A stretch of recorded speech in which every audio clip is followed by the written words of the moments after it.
Hey, what's good, ladies and gentlemen? Acklon here, of course. Welcome back to each and every one of you. The astute among you will notice that me and Rurikon, how you doing, by the way, bro? I am doing terrible. We're here recording on a Saturday, not on a Friday. That's why we have news that came out on Friday as part of the show. Because, well, we were both no-lifing Path of Exile and then also no-lifing the Game Awards. The Game Awards. And I didn't watch the Game Awards live. Thank you very much. I will never sit through another Game Awards without having the ability to fast forward. So I love the Game Awards because mine was about half an hour long. I skipped it. I just watched all of the trailers. I just kept skipping. Like, my finger was on the L of my keyboard the whole time. 30-second skips. So wait, did you at least know who won the stuff? Because this was straight up Astrobot sweep. Couldn't care less. Sweep the Game Awards, dude. Couldn't care less, bro. I could not care less who wins who wins some made up award that doesn't matter. Because fundamentally, I think it's cool. Sorry? I think it's cool, like the awards and stuff. But also, yeah, I'm mostly there for the announcements. So my problem with the awards is the way in which the games are chosen, first and foremost, that are on the awards, but then also who wins these awards. It's a bunch of journalists. Who gives a crap what the journalists think wins what game? It's like, dude, I couldn't care less. I could not care less. I agree with you on that, but we should also mention there is a Player's Choice Award. Yeah, well, one little award out of a 3-hour show. Listen, here you go, players. There's your crumbs. Like, choose something. Here's the thing. I just want to point out, I was very, very, very disappointed with the Player's Choice Awards. Not with the winner. The winner was fine. The winner was cool. The games that were included in the Player Choice. The games that were nominated. Okay, in the final 5. Yeah. There was Genshin Impact, Zenless Zone Zero, and Wuthering Waves. I don't know 2 of those games. It's like 3 different flavors of anime gacha. Okay? Of course. But so come on, man. My suggestion, by the way, for how games should be chosen, and I guess we're starting with the Game Awards discussion because this is where we are now. It is what it is. Yeah. My suggestion is actually not to have gamers choose it. The problem is any system where you sort of have the gamers vote is poised for trolling. You just know that there's going to be people on 4chan going, "Hi guys, let's all go vote for Tetris from 1992." Right? For the Game of the Year. I don't believe you. What do you mean? I don't think players should be voting. But what I would like to see, because I think it would make things a hell of a lot more interesting for a lot of viewers, myself included, is you go to every single different category. So let's say, for example, you're doing fighting categories. And then you go look at who are the largest content creators across the board, right? So you say from the left, from the right, from the center. So you don't do political, only choose the creators that say the things that you like. You make sure that you get a good amount, 5 or 6 of them, and then you get them together, either in a Discord call or in a physical location, and they decide, right, based on the best games that came out this year, which of these 6 games should be the nominees, and then they decide on the nominees, and then they say, okay, of the nominees, which game do we think should win? And they deliberate, they talk about it until they agree this is the game that we think is the best. So, the reason I say content creators, let me just explain, and then you can tell me whether you agree or disagree. Every content creator represents at least a slither of every single category, right? So people don't watch content creators because they hate them. They watch them because they agree with their opinions on things, right? So by doing that, that content creator most likely represents at least a part of the community. And if you make sure that you choose the participants in an unbiased way, there is a good chance that you're actually going to get a reasonable sample size with the correct game winning Game of the Year. And I think players would be more interested in that. And you make sure that everyone knows who these creators were that voted, so that they don't just, sell out, because they are being held accountable by their communities based on how they vote. That would be, in my opinion, a better system. So there's already content creators that are a part of the jury for the Game Awards. They're not like I think They're I wouldn't. it's not many. I know there's a couple, but it's not many. There's a couple, like I don't know exactly how many, but like you got Easy Allies, you got Mhm. Skill Up, you got Game Ranks, and there's a couple more in there. But the thing is, the reason I don't think it should just be content creators Yeah. is because I don't even trust myself to be as unbiased as one needs to be. Like I've always stated, there's no such thing as an unbiased person. But I do think that maybe more content creators should be included. Mhm. And I'm not even talking about myself because I don't think that I'm big enough No, to I take wouldn't part be in the there. Game I'm Awards not. This is or why I whatever. can say this completely unbiased. Yeah, but I definitely wouldn't be there, and I wouldn't even accept more it, just FYI. more gaming content creators should be included. Mm. I would accept it. I don't give a fuck. Like, yeah, sure. You How, want me though? to talk? Yeah, I'll do it. Yeah, It's Dude, like- I'm busy. the I don't thing have is, time to go debate what game needs to win some useless award. I couldn't care less. Like, no, they the can thing vote for is, themselves. I've always wore my influences, my biases on my sleeve. Like, there's a Mm. lot of people out there that's like, no, me, I'm completely unbiased. Whereas I'm like, nah, bro. Dark Souls and Monster Hunter win all day, every day. It's that simple, okay? Yeah. Every category that I'm arguing for, Monster Hunter's going to win. Which, by the way, Best family-friendly game, Monster Hunter Wilds. Monster Hunter. It is. I play Monster Hunter with my kid. What the fuck do you mean? But listen. So I agree with you. Every single human being is biased, right? There is no such thing. Yeah. The way you overcome bias is by getting a lot of biased people into a room and getting them to agree on something. I do agree. Right? I do agree that having more content creators on there would be a good thing. It's just a matter of choosing who are the content creators that you're going to put on there, and I think that would be a very complex process. I think it is much safer to have the mainstream media do it, but at the same time, we've also seen that mainstream media can be easily manipulated. If we take a look at the Veilguard review scores, which they were very much manipulated by. Yep. And again, a lot of people will hear this and they'll say, oh, Rurikon is actually saying that these people are getting paid. It's like, no, I didn't say they're getting paid. I said they were getting manipulated. They might be getting paid. I don't know, one way or another. I don't think they are, but they were definitely manipulated because they were very I think with the people who got the reviews. I would just like to say, people misunderstand the whole getting paid for reviews thing. It is illegal to get paid for a review without saying that you got paid, right? Already, Yeah. I feel like. Yeah. But the way they do it, and the problem is you always have to repeat this because you will have someone in the comment section that goes, oh, well, actually, the way they do it is who advertisers on the gaming sites? The game companies. Who do you think advertises more, right? Pal World company that only just made their game, or EA, right? Obviously, when EA brings out a game, the editors Pal World's got the big ads, bro. Big ad spend on Pal World. What do you mean? So it is sort of this thing of, even if you don't want to be biased, right? So you're trying to do an unbiased review. In the back of your head, or in the back of your editor's head, there is that knowledge that, hold up, EA advertises with us and they drop millions of dollars a year on our website. If we do a review of their newest game and we give it a 2 out of 10, that's a nightmare, right? And so you'll always see. I wonder if you guys have ever asked yourselves, why is it that RPGs aren't reviewed by the same people at magazines?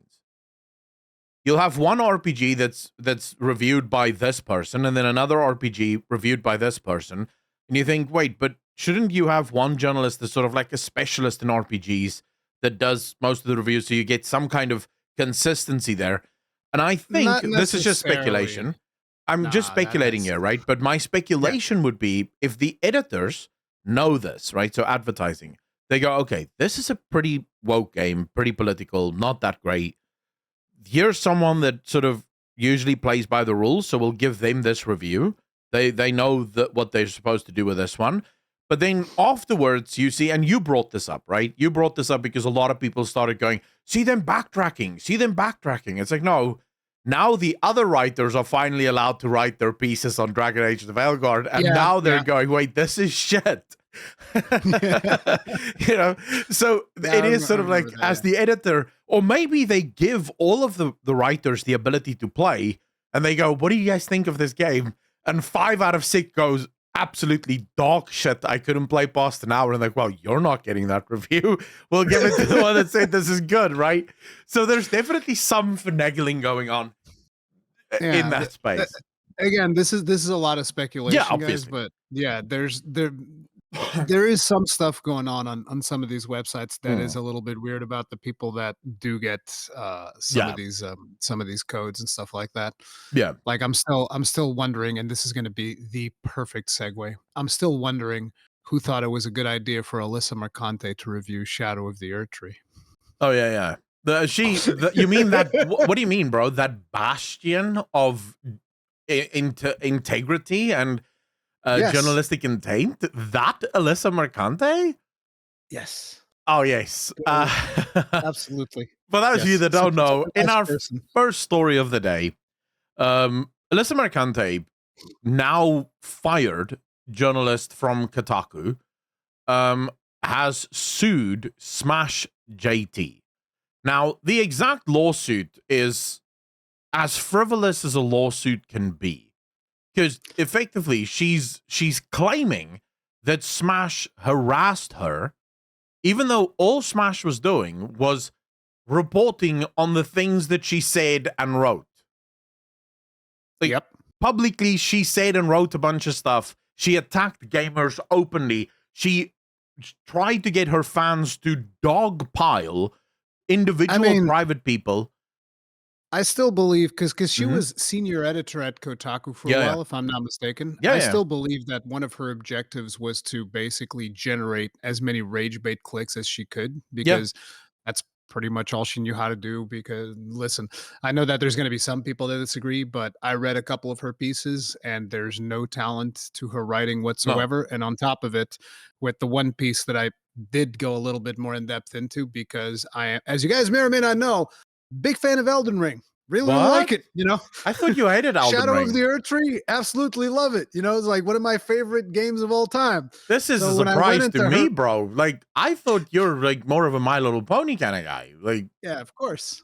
But so when I went into her piece about Elden Ring, not only I was already not a fan of her writing and all of that stuff, but also her knowledge and ability to assimilate said knowledge by just playing a video game was yeah, found severely lacking, and we've already yes, talked about it in the past. So it's whatever. But again, I don't go into this being like, oh, Alyssa Mercante is mean, she's evil. My no, biggest concern in the middle of all this is like, listen, you want to go sue Smash JT, that's your right. Just like it's Smash JT's right to say whatever the fuck he wants about you. It's called freedom of speech. yeah, Now, I don't think that her lawsuit is valid because this is the fucking internet. We're going to say whatever the fuck we want. And that's what is good about the internet, is that everybody has a voice. And some people are of the opinion that not everybody should have a voice. Now, when it comes yeah, to this type of stuff, to me, it's like, listen, sunlight is the best disinfectant. There's going to be mhm, some people that are going to say some dumb shit, and there are going to be some other people that are going to come in and they're going to fact check them, and these other people are going to get humbled. It is that simple. To me, it's yeah, like you just let it all out there, and it is what it is, and you don't censor anyone. yeah, That's the way that I look at things. And so what happens is Smash JT was covering Alyssa mhm, because she was doing stuff that was worthy of coverage, yeah, because she, like you very rightfully said, she kept provoking gamers and all. She's one of those people that goes like, the evil gamers, yeah. The TM, chuds. yeah, the chuds, the incels, blah, blah, blah, right? Yeah, And so as she was doing those things and trying to accrue as many rage clicks as possible for Kotaku, like I've said, some voices are going to rise up and correct the nonsensory that she is saying, and tell everybody else how they feel about it. And there's going to be a bunch of back and forth, yeah, and that's just the nature of the internet. Now she feels that she's entitled to sue Smash JT, which to mhm, me it's like, hey, you want to sue somebody, you go ahead, right, and sue. I can see that this, and when it comes to America, this is something that happens all the goddamn time. yeah, People suing each other over nothing. Now, the big problem that I have over this situation is the fact that she doxed yes, Smash JT's address. Yeah. And this is a real problem because SmashJT has a family. And I know that Mhm. some people are going to be like, I don't care about his family. And it's like, yeah, that's easy to say when you don't have children. Yeah. You have no idea. I mean, some people will have idea because they have this concept of empathy, which is something that I feel has been greatly lost over the years. Yeah. But when you have your own family, like when you have children, like the idea of putting any child at all in any potential form of danger is absolutely fucking insane. It's Okay, unacceptable. like just like completely unacceptable. Like I'm a parent. Okay, like Mm. you don't fuck with somebody else's family. It is that Yeah. simple. And Alyssa Mercante knew exactly what she was Oh, doing yeah. when she posted his address, She which I removed don't her think. own address. She Yeah, blocked she out her removed her. own address. Yeah, she removed her own address, and I don't think that the other side that's been criticizing her. I don't think that anyone's ever revealed her personal information, but I No, could be I'll wrong. go And so all the far as to give you a little bit of how it's supposed to be done, even with your enemies. Grums retweeted the one of the sort of parts of the lawsuit that have the addresses in it, right? And only to say that she just doxed SmashJT. What he did was, because the lawyers blocked out her address, but they left her county in. He went in and he blocked out her county as well. So he did the extra step of saying, look, I'm not even going to give you which county she lives in. Because once you have that, you could, someone smart enough could actually finagle it and figure out exactly where she lives. yeah, figure out where So somebody lives. this is how you deal with your enemies in a good way, is to say, look, I'm not gonna do something that puts you physically at harm, because this is online bullshit, right? We're having a Yeah, little spat online, we're having a bit of a back and forth, and throwing some water balloons at each other. Then suddenly someone rips out a fucking handgun and it's like, whoa, bro, we were throwing yeah. water balloons, the damage was significantly less than what you're about to cause here. Like, put the gun away. Yeah, but like basically, I completely disagree with Yeah. doxing somebody's address online. I think that's Hmm. pretty fucked up. Even I don't know if his name is publicly out there or not. I mean, it is JT, and then she basically says his whole name on the document, and Yeah. it's like Alyssa Mercante chose to have her name out there because her name was like on every article and shit like that. I choose to have my name on there out there. Everybody knows what my real name is, so it's whatever. I But don't even know what your real name is. it's Rui Modesto. Rui Modesto. You should Yeah. change it legally to Rurikon, actually. It's better. No, but like but the idea is that I don't know if JT's name was out there or not, but now it is, obviously. And Yeah. some people don't want their name out there, and that's one of the good things about the internet is anonymity. But it is what it is. That's what she chose to I do, and I'm I fundamentally against it. I would just like to issue a small clarification. Technically, she didn't dox him, right? That's what she's going to hide behind, because technically, lawsuits is public. So if you file a lawsuit, that becomes public knowledge. Now it is out there, and technically, you can't, like, legally. I shouldn't say technically. I should say legally. You can't dox someone with information that is already public, right? So that's her defense. I didn't dox But him. didn't she have a tweet? I mean, yeah, sure. You can say that legally and technically she didn't dox him, Yeah. but didn't she have a tweet where she specifically said, "By the way, guys, check out page 7 Yeah. of the lawsuit." Yeah. Yeah, Yeah. which That's. I'm assuming I didn't even see it, but I'm assuming you did, and I'm Mhm. assuming that's where his address was, right? It was I page 7. I That's where, think so. Yeah, I think if yeah, I of remember course. correctly, this is a big story, and it's not something that I'm like super involved in. I told Yeah. people to go donate to Smash, because, and people have, right? People have donated a lot of money to him to smash this nonsense down. Because fundamentally, this sets a very dangerous. So I watched another lawyer actually look over the entire suit, and the lawyer basically said, "This is your quintessential slap suit, right? The idea behind it isn't that you can win. You can absolutely not win, but Yeah. you do it as a way to make criticizing you way too expensive. So now suddenly no one wants to criticize you because they're afraid of being sued, and every single time they get sued, they have to take out 2,500, sometimes even more, thousands of dollars just to defend against the initial slap suit. So that's basically all she's doing here. This is a very I think dangerous precedent. I think the biggest problem with this is that one of the things that I remember Smash saying in his video was that she apparently doesn't have a fucking dime to her name. So it's not like he can even get his money back Yeah. if through the lawsuit because she's got nothing to lose. So to me, the weird thing is like, how the fuck is she even affording all of this nonsense? How is this even possible that you can just like randomly sue somebody over some stupid petty internet nonsense Hmm. and then just like I guess the real winners in here are the lawyers who are going to take home a bunch of thousands of dollars or some shit. It's like, Yeah. what the fuck? Well, I think the lawyers, so he showed the lawyers. The lawyers have a history of sort of being part of the woke industry, right? So they're very progressive, very much part of it. I wouldn't be surprised if we're going to speculate that a lot of this comes from the DEI nonsense, and most likely there are other journalists that's behind this as well. Because I do think one of the things that journalists are finding very hard these days is Twitter. Twitter has completely ruined journalists' ability to control the narrative. Because I don't know if you saw some of the community notes that come out, right? Where PC Gamer will write an article and then the community notes just torch them because they.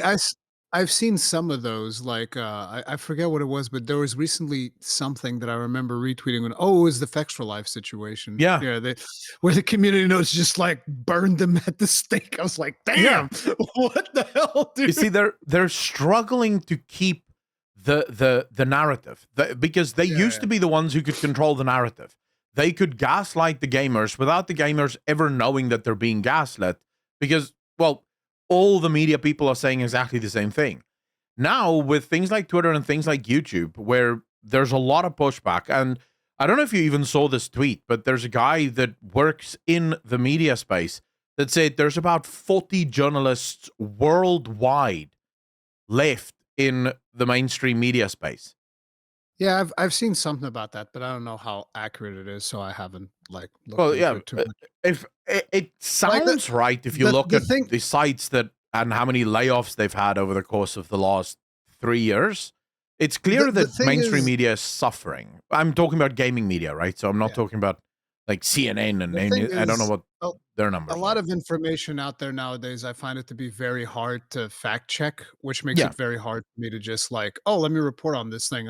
I have to triple, quadruple check every single thing that I put in a video nowadays because it's very Mm. irresponsible to just like see a random thing on Twitter and just go like, oh yeah, let me just report on this real quick. It's like, no, no, Yeah, yeah. no, no, no. No, I'm I like, didn't okay, report on it where's the either. source? I need to see the Yeah, source yeah. on this information. Where Mm. exactly is this coming from? Yeah, see, I didn't report on it Like for either for instance, exactly that did reason. I couldn't. How do you know, right? How are yeah, you gonna? Because none of these companies openly state who works for them. Because you have freelance workers as well that like do stuff. So it's I'm sure you saw difficult. that tweet yesterday about Neil Druckmann about how some dude was claiming that what Neil Druckmann said about they them characters were that they were like his wife's girlfriends Oh or yeah, whatever. And I yeah. was like, bro, what the fuck? There's no way, dude. No, no. But There's if no you way he's ever if you said go this. into the comments there, he does sort of go, "This is a joke," right? He's just joking Okay. Because because like he's I dived into the comments and I was like, wait, what the fuck is going on? yeah. No, There's no, no. He's I he's I making started a joke. Googling it and I couldn't find it. I went to Chat GPT and I was like, bro, has he ever said that? What the fuck is going on? I need Yeah. to know. No, no, that This was is satirical. Like he was just joking yeah. about it. Um, But see that's the thing. There's a lot of yeah, stuff out there nowadays that makes it very hard for you to realize, hey, is this actually real? Is this yeah. not real? So yeah, I mean, it's kind of rough. fundamentally, this is really bad. This should not be allowed to happen. Look, if you're Yeah, gonna yeah. put your Yeah. opinions out there, you should be open to being criticized. 100%. Yes, 100%. Like this is one of those things where, like I've always said, if I say some dumb shit, Mm. people are gonna call me out on some dumb shit. Oh yeah, And by guess what? right. That doesn't give me the right to go ahead and say, I can't believe you would say these things about me. I will now sue you. No, It's like, no, that's not how it works. You said some dumb shit. You're gonna, you're gonna eat some crow. It's that simple. This is the internet. You're gonna eat yeah, some crow. And hopefully the dumb shit that you said was not bad enough to ruin your fucking career. And it's that simple. This is why whenever I say something, about a specific news or something, usually I like to confirm, okay, is this actually true? Is it not? And if not, I make very damn well to say, guys, this is all I don't know if this is true or not. So be careful. Take this with a massive fucking bag of salt. The usual shindig. But yeah. I mean, obviously, I love to speculate as much as the next guy, but it's always important to say, look, this is just my speculation. And I'm the same as you there, right? I'm very open to being criticized for people disagreeing with me, because for me, what's important is arriving at the truth, not just being right. Right? I don't just want to win the debate. I want to know that if I win the debate, I'm winning the debate because I am on the side of truth. Right? No, I'm on the other hand. I just want to win the debate. Hey, that's one way to go. I'm joking. Maybe lawsuits ain't that bad of an idea. I was remembering that episode where we ended on a 1 hour long debate. Oh yeah. I won, by the way. I highly doubt that, but we'll just move on. We'll move right past that one. No, what we'll say. Anyways, just to kind of like wrap this up, Alyssa Mercante suing SmashJT is bad. It sets a bad precedent, like you said. This is the internet. We're allowed to have arguments and beef and talk it out, or not talk it out and just keep on having beef. It is what it is. There's no need to bring legal matters into this, because at the end of the day, nobody has anything to win. And I think that Alyssa Mercante knows that she doesn't have a case. It's just going to be a waste of money for SmashJT. Yeah. It's just going to be something where potentially his kids would get like less Christmas presents or whatever. And I know that there's probably some people out there that are going to be like, well, good. And it's like, okay, that's pretty fucked up, but whatever, bro. Yeah, I mean, what people need to think about in these situations, if you're one of those people going, well, good, you need to think about what happens when the shoe is on the other foot. Yeah, it's all fun and games right up until somebody comes after you. And then you have to be consistent, right? You have to be logically consistent. You have to be like, well, I deserve this frivolous lawsuit that's about to ruin my life. I deserve this. Yeah, because I said it's fine for other people. Whereas it's always better to just go, look, let's not have frivolous lawsuits that could potentially cost people millions of dollars for no reason. Yeah. But I don't think it's going to cost millions. No, I think we're talking about thousands. And obviously, if she wants to take it all the way, it could cost a lot of money, but not millions. Yeah, it's not going to reach millions. No. But well, you never know. She might win. and the other thing, no, she's not winning. If she is winning, I mean, I guess that the law system over there in the U.S. is really like, screwed up. Yeah, there's something very, very wrong. But otherwise, she's not winning. But the other thing is like, okay, so you shouldn't do this, but on top of it, you most definitely shouldn't have done the other thing, which is exposing his actual address. Oh, yeah, that's an absolute thing that I think everyone should be able to agree on. No, that is fucked up. That is fucked up beyond belief. And you know damn well that if SmashJT was to do anything, they'd be like, oh, by the way, here's where Alyssa lives.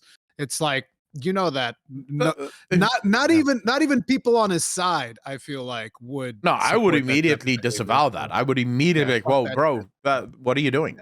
Right?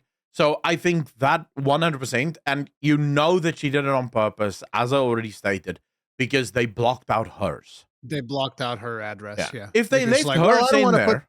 I don't want to put my address out there because of harassment. It's like, oh, but you're willing to put somebody else's address out there because of harassment. I see how. And most likely to ensure harassment, right? Yeah. I wouldn't be surprised if this entire lawsuit was literally part of this, right? The fact that she can now dox him and sort of make sure that he can, so Anyways, off from the bonkers world that is Alyssa Mercante, I think I speak for all gamers when I say we really wish we see the last of you. No, I don't want her back in the industry. She provided some good content every now and then. Yeah, but she can provide it somewhere else. Come fight me physically, bitch. And then Vera Dark's like, okay. Very Dark just goes like, all right, I'll fight you. Yeah, and then no fight. And then she's like, no, actually, no. It was even worse. It was like Vera Dark goes like, I'll fight you. Keemstar goes, I'll organize it. It was like instantly two people set up. We'll take care of that. I will watch her get the shit like, kicked out of herself. Actually, no, I want to fight you in the streets. Like, what the fuck? Wow. Okay, that's weird. Yeah. Like, go That's into the just ring, weird. knock the shit out of each other. Let's go. You know? But okay, so on to something that is actually, dude, it is a skill to absolutely set fire to someone in such a way that they applaud you for it. That's a skill, you know? It is. And I feel like very much. I feel like Sven from Larian Studios has mastered said skill. Listen, we need to protect this man at all costs. Yes. Okay.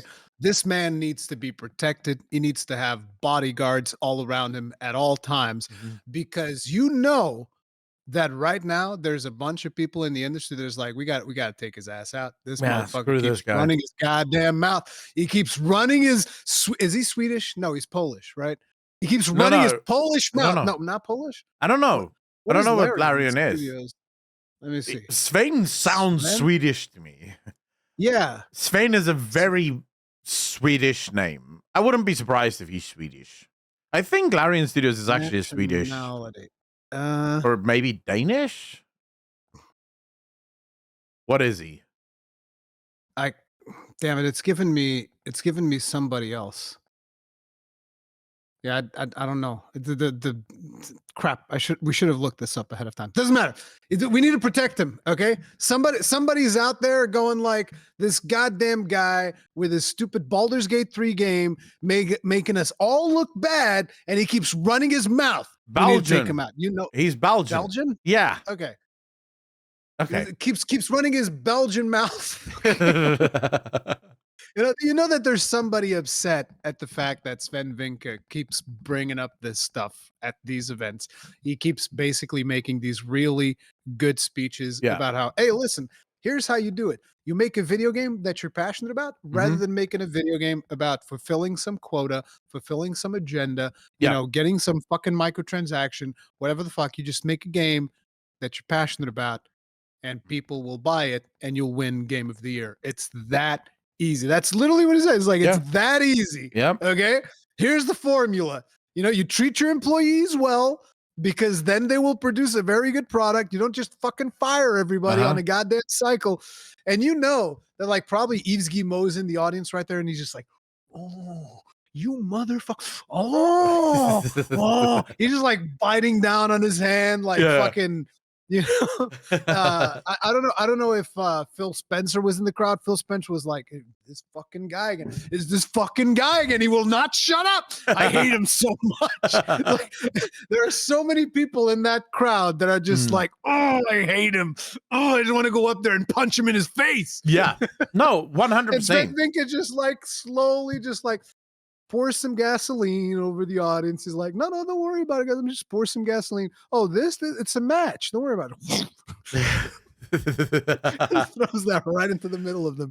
It's so good. Dude, the speech was so elegant. For those of you that haven't listened to it, you absolutely should. It speaks This was the speech right before the Game Award. Yeah, Game of the Year was award. Invited to go and deliver the Game of the Award. Award. Yeah. And the speech is, as I said, incredibly elegant. He never calls anyone out, and yet he calls everyone out. Everyone out. Like it is phenomenal. And I'm not going to read you the whole speech because you can go watch it. I think the power is in his delivery of that speech as well. Absolutely. But I will say he points out everything that we've been talking about for years now. The idea that you make a game, I mean, this isn't a formula that's unheard of.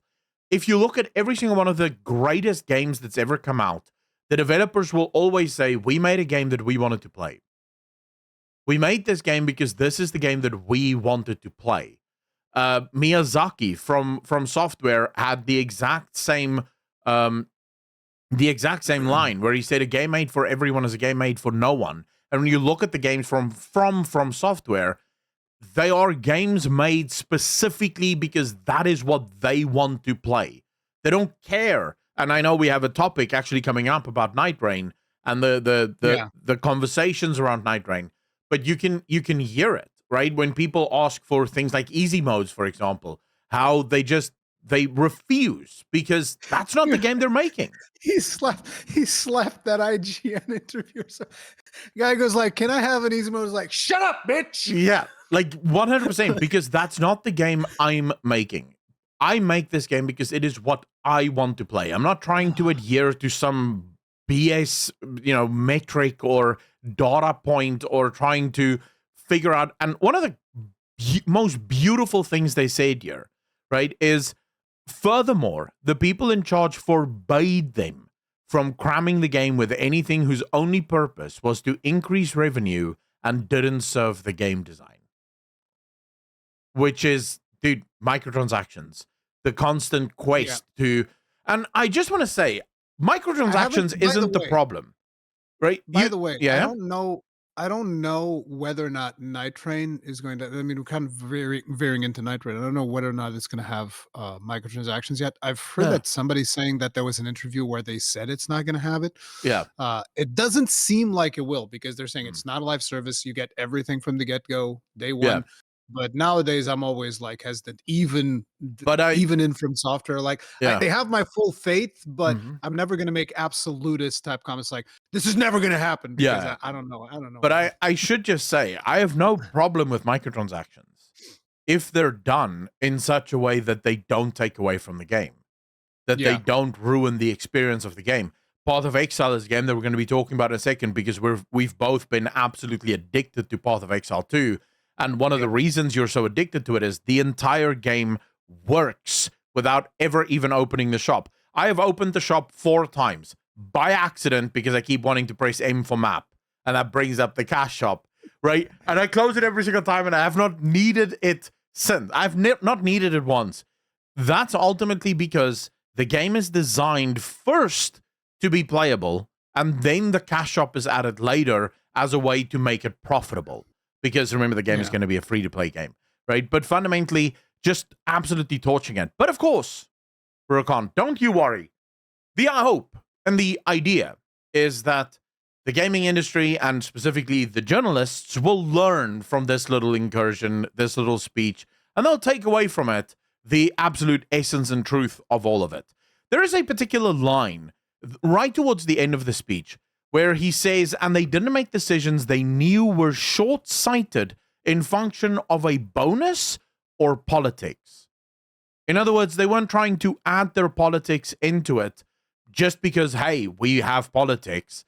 They made the game and every decision was made to serve the game.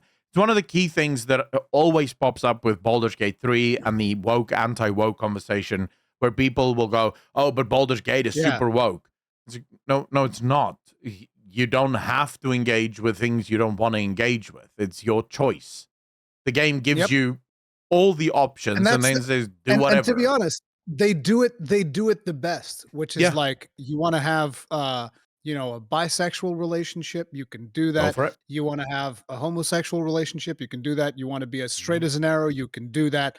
You want to have a female character with a penis, you can do that. You want to have a male character with a vagina, you can do that. Yeah. And it's just like, it's all there. You have the freedom to do whatever you want. You can be as conservative as you want or as degenerate as you want or whatever. It doesn't you can have sex matter. with a bear if you really want to push yourself to that extreme.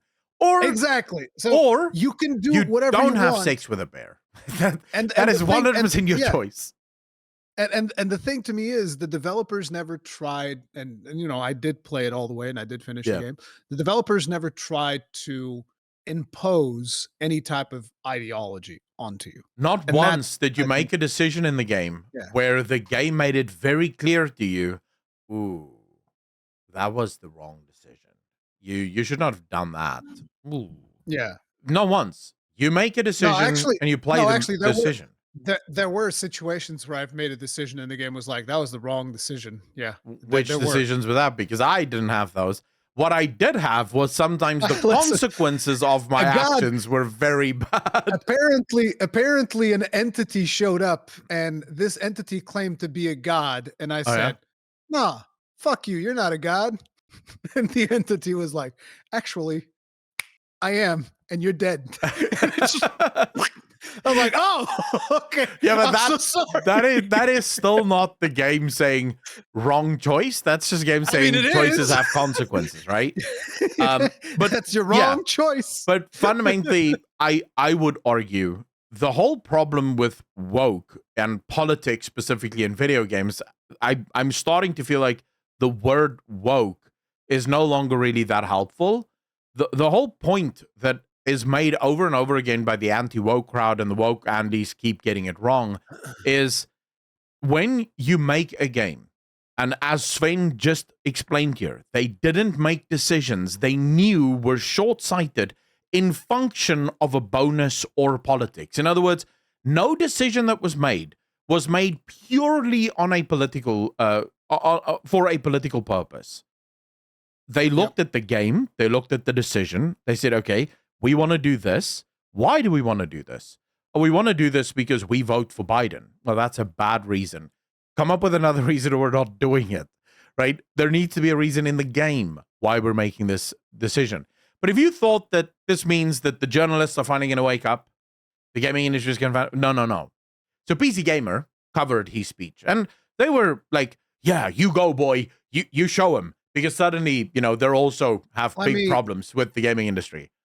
So let me just say, PC Gamer is one of those outlets that has it has a wide spectrum when it comes to quality. I've seen a lot of articles that they publish, and usually, and here's the thing: I a lot of times I don't memorize. I'm terrible with when it comes to memorizing people's names. Like I'm terrible about that. But I know that they have some writers in there that are good, that do good work. Like for instance, the guy that they sent out to play Elden Ring Nightreign, and he made like a video on it. That guy was good. He knew what the fuck he was doing. He brought a lot of useful information out of that event, and I was like, that's really cool. But then there are some articles sometimes that they put out there that I'm just like, bro, why the fuck would you write this? Like, what are you even saying? Like, Well, so they have a wide spectrum of quality. Just to put that out there, because I'm sure you're about to torch them into the ground. And I'm just gonna say there are some people that work over there that do good work. It's not so much torch them to the ground, it's just straight up lying. Okay, so what did they say? Because I don't know this article. I haven't seen it yet. One of the key things in his speech, one of the key moments is that final line that says, and they didn't make decisions they knew were short-sighted in function of a bonus or politics. They changed the word politics to policy. Function of a bonus or policy. That suddenly changes the entire structure and context of the sentence. Because now what they mean is the policy of the CEO to make $2 billion rather than the politics of the developers trying to be shoehorned into the game.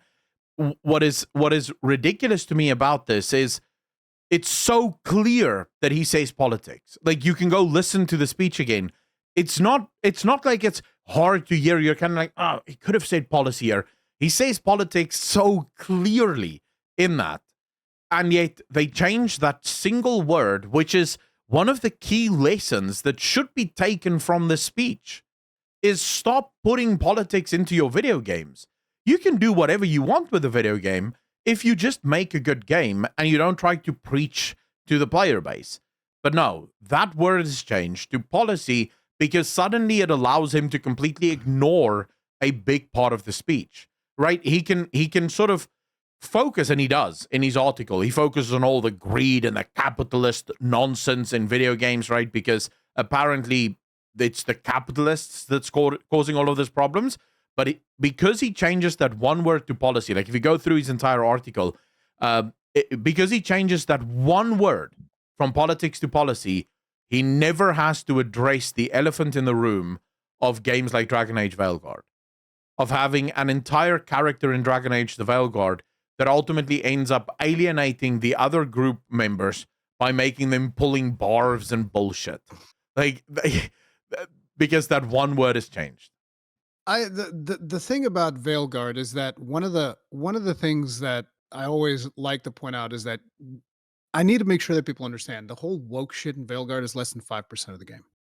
Less than 5%. Yeah, but it's still there. So yeah, it is there, but I don't think it's such a big deal that it needs to be addressed and brought up every single time. It is a problem. I want to make it clear because people have been saying this almost as if I've been defending the game, as if I didn't make a fucking 1 hour review where I go over literally all You're of just this. a shill, bro. Just admit it. You suck BioWare PP. There it is. Just admit it. Absolutely. Absolutely. No, but like I said, I don't feel like they need to address Dragon Age Veilguard. They might want to address like what's the name of that other game? The one with the gaslighting and the canceling and the whatever the fuck. Yeah, they should address that one for sure. But yeah. But no, I'm not suggesting they should address Dragon Age Veilguard specifically.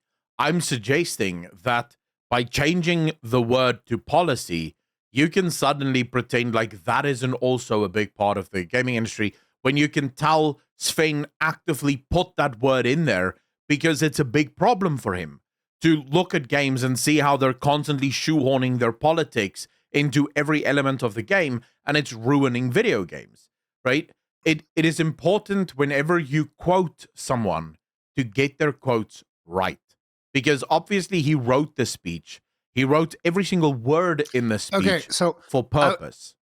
People that are actually looking at the podcast will notice that I've been a little bit distracted. Yep. And I'm going to send you something that I want you to send to Naomi.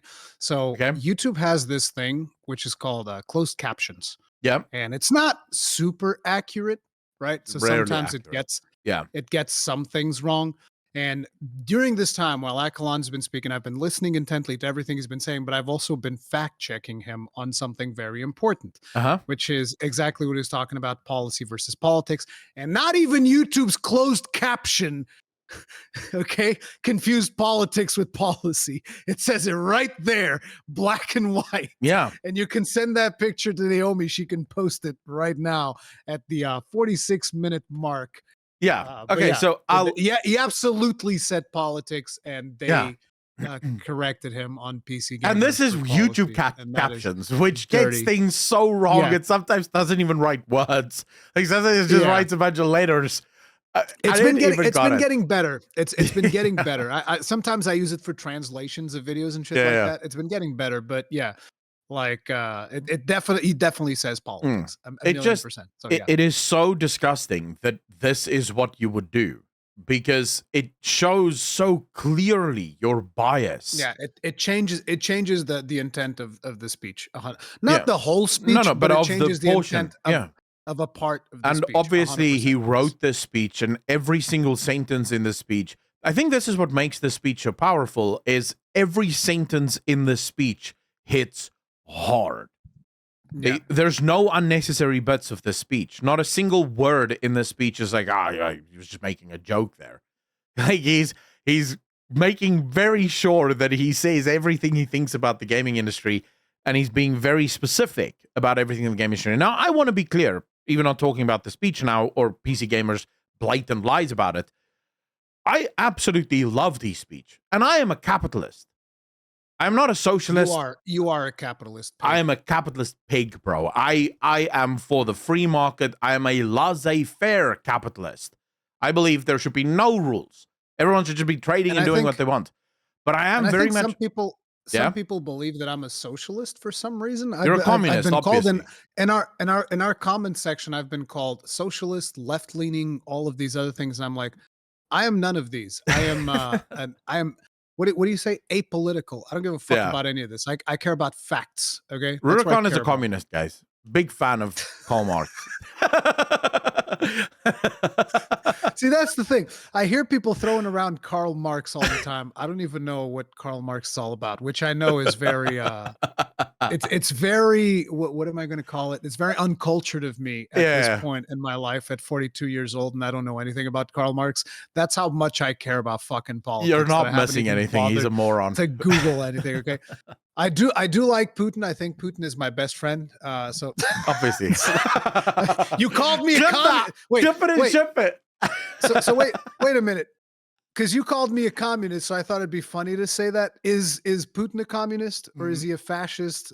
I don't know, really. He's not, I don't think, for democracy, if that means anything. I'm not entirely You think he's not for democracy? Yeah, I can say with certainty he's not for democracy. I don't know what all the other things is that he's for. I think somebody just is calling the Kremlin right now. And yeah, but I will say Russia is pretty free market. Outside of like the government being crazy, the people in Russia do business and do shit, right?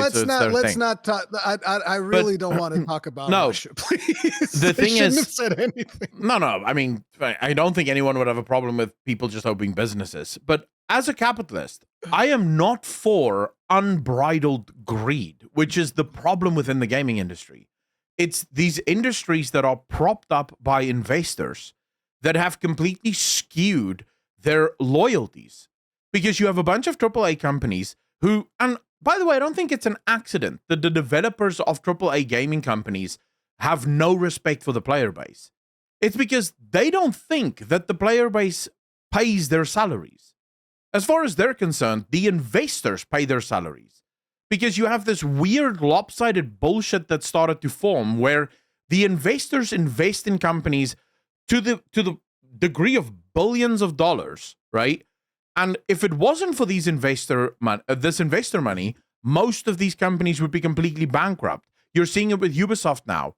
Once their share price fell, this company that has made smash hit after smash hit 10 years ago, and then suddenly it all dried up, is now in trouble once the share price starts falling, because, well, without the share price, they're not actually profitable, because these companies have grown beyond their means because the loyalty is completely screwed up. The loyalty should be to the customer. This is why Larian Studios can say this, because they're not publicly listed.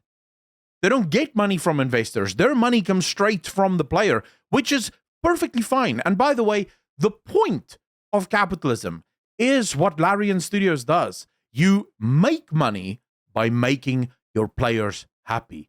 That's how you ensure that you actually get their money. Because players, I spoke about this yesterday during live stream.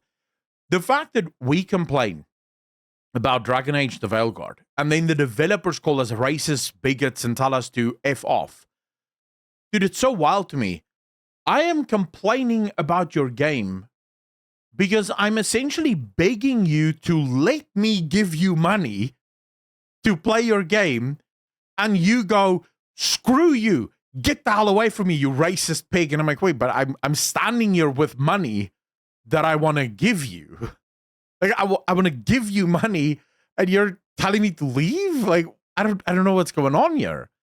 That's the issue. But the reason they're doing it is because we are not the ones paying their salaries anymore. It's the investors that pay their salaries. Yeah. And that is a sickness that we need to eradicate within our gaming industry. I mean, it's going to get eradicated, because despite what I've seen a lot of people say when Veilguard was coming out, they're like, see, look at how successful it is. And sorry, I was not ready for that joke. Yeah, I was like looking, and I was like, I mean, it's putting out some numbers, but for a Dragon Age game, yeah, not good numbers. I don't know about that. Like, you know, it's kind of looking kind of rough. Dragon Age did well. It had some players. That's fucked up. That's fucked up, bro. Oh god. Like I said, I think the thing that frustrates me, we keep coming back to Dragon Age. It's like the thing that frustrates me the most about Dragon Age is that don't worry, after February we'll have Assassin's Creed Shadows. We can talk about that thing. The thing is, I'm not going to play Assassin's Creed Shadows. So no one is, but that's why we're going to be talking about it.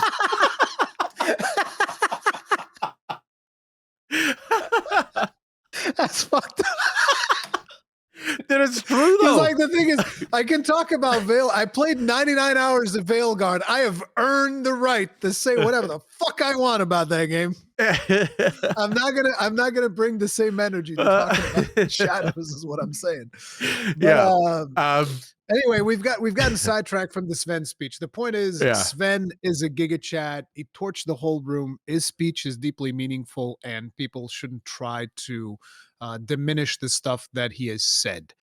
He said what he fucking said, and he meant every goddamn word, because you could tell that he was ready to say exactly what he was going to say the moment he stepped on stage. It was all very much premeditated. He knew exactly the words that he was going to use because he knew that he was only going to have a certain amount of time to use them.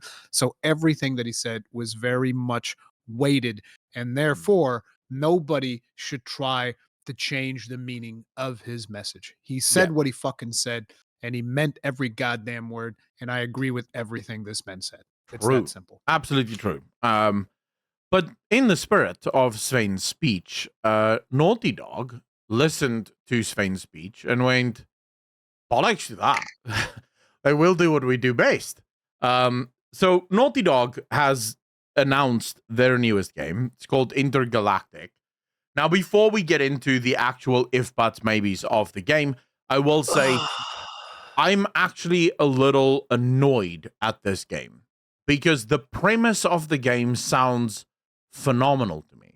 Yep. Like, I love the premise. Like what it seems like it's going to be some type of sci-fi bounty hunting game. That's what I got, which is something that I'm super into. I always like to bring this up whenever it comes to sci-fi stuff. My favorite sci-fi show was, I say show, movies, was Star Wars, the original trilogy. Absolutely love it. It's how I learned how to speak English.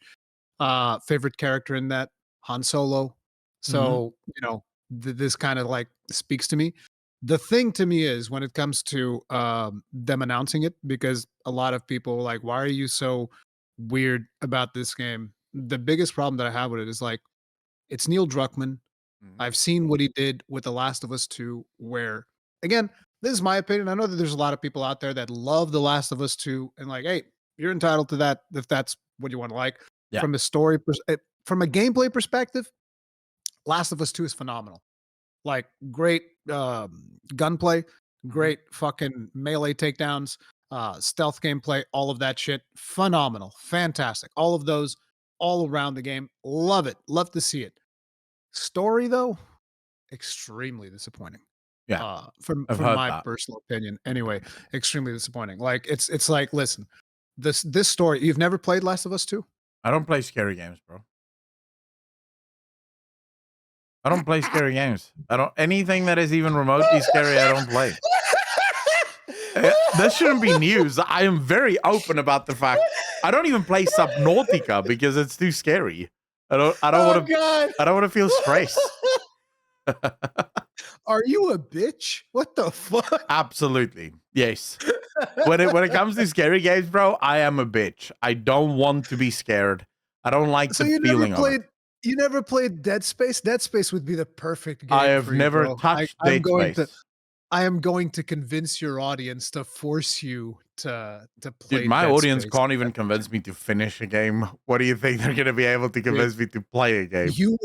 You would die playing Dead Space 1, bro. I can't do it. If you hate scary games, dude, Dead Space 1 would fucking end you. The thing is, I don't know what happened, right? Because growing up, one of my I remember this as like one of my formative gaming experiences was Resident Evil 1 on the PlayStation. I played the shit out of that. I couldn't get enough of it. I loved it. That led into Resident Evil 2, 3, scary game of Alone in the Dark. I don't know if you remember Alone in the Dark 1. I know Alone in the Dark, Silent Hill. I was a massive fan of these games. I used to be a super fan of like Stephen King, and this was before I was 18. These movies are all 18 rated in South Africa. So my dad would go to the video store, rent these movies, and then we would watch it together because he was also like a massive horror fan. And I was like 12 at the time. right? So I can see what happened. You got fucking traumatized by maybe your dad. It's like, what do you expect? But funnily mean, enough, listen. I'm not afraid in real life, right? So in real life, I'll go outside in the middle of the night, in the middle of a dark building. I couldn't care less, right? Real life, Okay. no worries. But for some reason, I can't watch scary movies and I can't play scary games. You get too anxious. Yeah, guess, it's yeah. not that I can't play it; it's that I hate that feeling of anxiety. You don't like, the anxiety moments. Yeah, Yeah, the thing. For example, in Subnautica, there are these moments where you have to swim away, and the thing might just be behind you. Yeah. Dude, that drives me nuts. That your hands start getting sweaty. It's just like, oh no, please though. So in Dead Space, there's actually the thing about Dead Space that would stress the fuck out of you, since you're probably never going to play it. I'll explain what it is. Yeah. It's like, so you have these monsters, and they're these like abomination looking monsters. They're super, and they have like these very thin members, almost spider like. Oh yeah. And this is how they move around. And the thing is, how you're supposed to kill them is you have this laser gun that shoots lasers like horizontally. Oh yeah. And you have to rotate the gun in a way that you shoot it and it chops off their limbs to disable them. So you can't just like repeatedly shoot them in the face, and well, depending on the difficulty, I guess, but you can't just repeatedly shoot them in the face and hope they die. It's like, no, you got to chop off their limbs or you're fucked. So it gives you the kind of anxiety where you're like, I know this enemy's not that tough, but because he's moving like this and you have to shoot his limbs off, you're like, fucking oh no, die! I would hate that. I would hate that. Dude, I can't. You'd be so I remember playing Fear, even Fear 1, Fear 2. I played the crap out of it. I loved it. Outlast. I remember playing the first Outlast. I think Outlast may be the game that scarred me, because I played Outlast and I felt so much stress as a result of it, that I think after that I was just like, never again. This is not fun for me. My audience forced me to play Resident Evil 7 in VR. Oh wow. No, thank you. No. Dude, there are so many moments where you're just like walking around the house. In comes the guy with a fucking chainsaw. Like, oh man. Welcome to the family, boy. I was like, what the fuck? There's like a full playthrough of Resident Evil 7. Dude, that is the moment where I go, nope, thank you.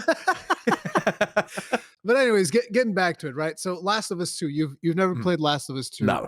The way that I would explain the story to you very, very shortly, without any spoilers even, is like, imagine there's a really hot girl next to you. Yeah. Right? She's super hot.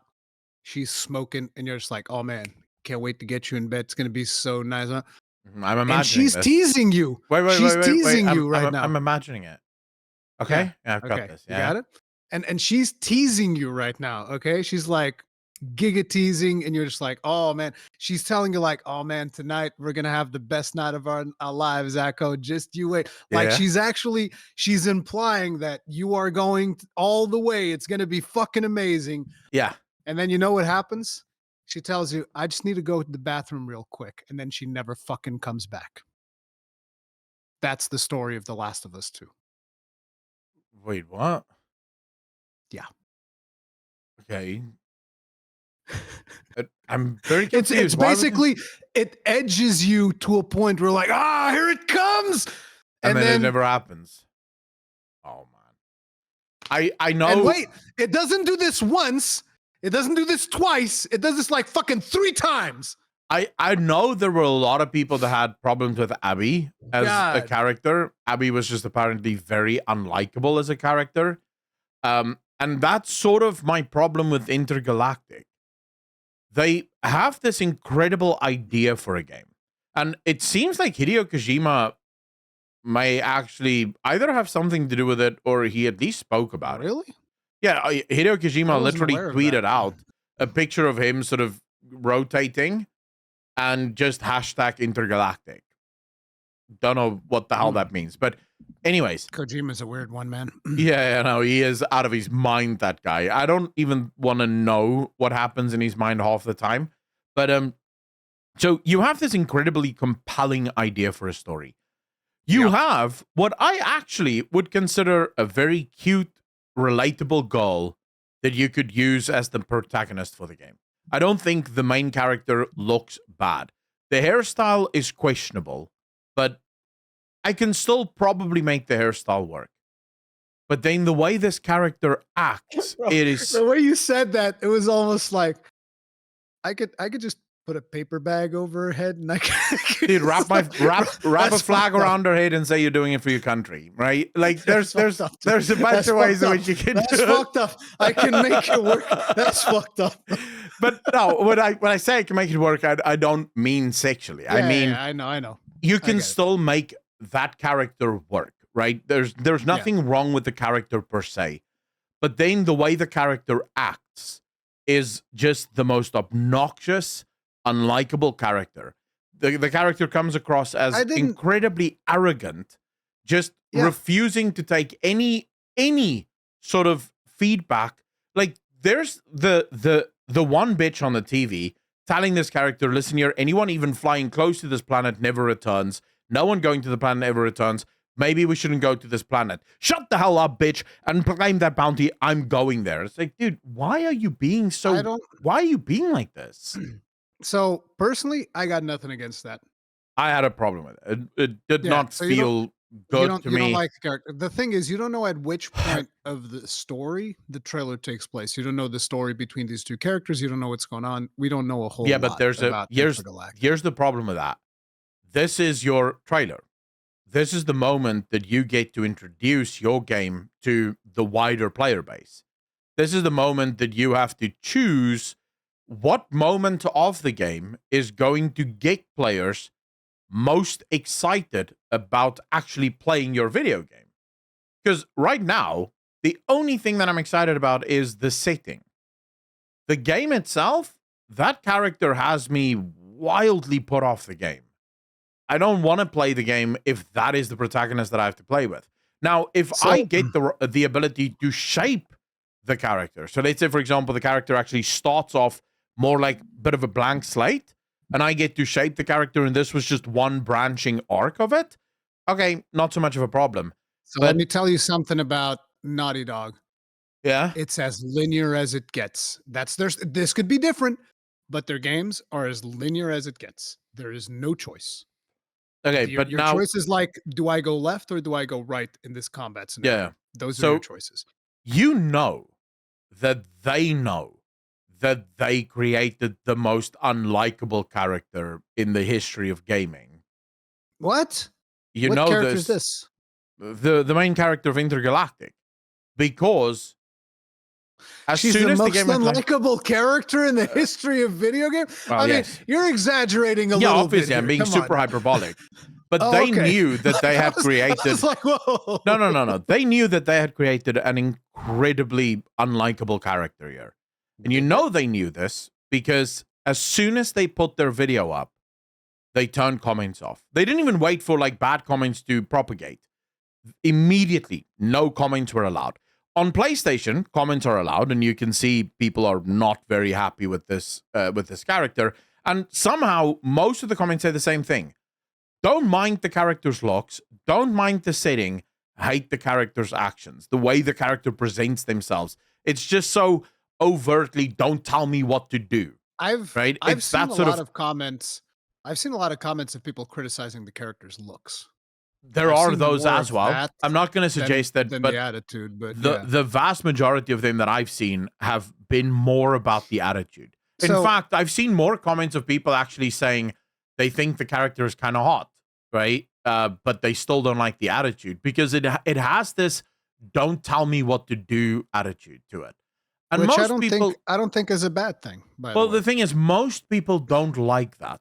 Right? Especially if I don't even know you yet, right? So I don't know your backstory. I don't know who you are. And you all of a sudden just come out with this, don't tell me what to do. It's like, dude, like this person is looking out for you. This planet is dangerous. They don't want you to die. And you're being obnoxious about the whole thing. But anyways, you know, this is where I just want to point out, I don't agree with you at all in any of that. Like in terms of the way the character looks, I don't care that much about it. Looks, usually, I don't care about. I tend Yeah. to prefer playing male characters in this type of setting myself, Mhm. but I'm not against playing female characters. I don't really care. No, But I mean, I don't care the about thing, female characters at all, male or female, doesn't bother me. I mean, I'm on record as saying Tomb Raider is a phenomenal game, and I don't yeah, want Tomb Raider to ever be but it's played like by a man. the thing to me is, like I said, usually in these settings, I tend to prefer a Yeah, male yeah. character. But again, I will play a female character if the game is good. It doesn't bother me at all. It doesn't change Mm, anything for me at all. Now, the thing is, what the reason why I'm a little bit concerned about this game is more because of the story of The Last of Us 2 yeah. and the fact that I didn't like it at all. Yeah, I You get know, that, right? that's my biggest concern about this game. My Like, biggest concern. I don't want them to pull another Last of Us 2 Mhm. where they're going like, "Ah, by the way, you see, like, all of these things that you think they're actually wrong because of this reason," Yeah. and it's the most obvious statement ever. Because, like, to give you an idea, Uh-huh. the message that that they sent with Last of Us 2 is like, "Vengeance is bad, actually." And that's it. And I was like, "What the fuck is Oh, right. no shit! I wasn't aware of that." Thanks, Dad. Like, Yeah. What a great life lesson. yeah, yeah. It's like, you know. I didn't know I was 5. Yeah, but So my that's my biggest concern yeah, yeah. for Intergalactic is that they're going to turn the story around into something where it's like, by Mm, the way, we're all just really evil people or something. And it's like, yeah. come on, man. But you I see, just want to have some fun. my biggest gripe with the game, or fear for the game, is the political nature of the game. Because looking at that character, looking at the fact that comments are turned off, and by the way, I checked, they've never turned comments off for any of their other cinematics. So this is the first and only time that they've done it.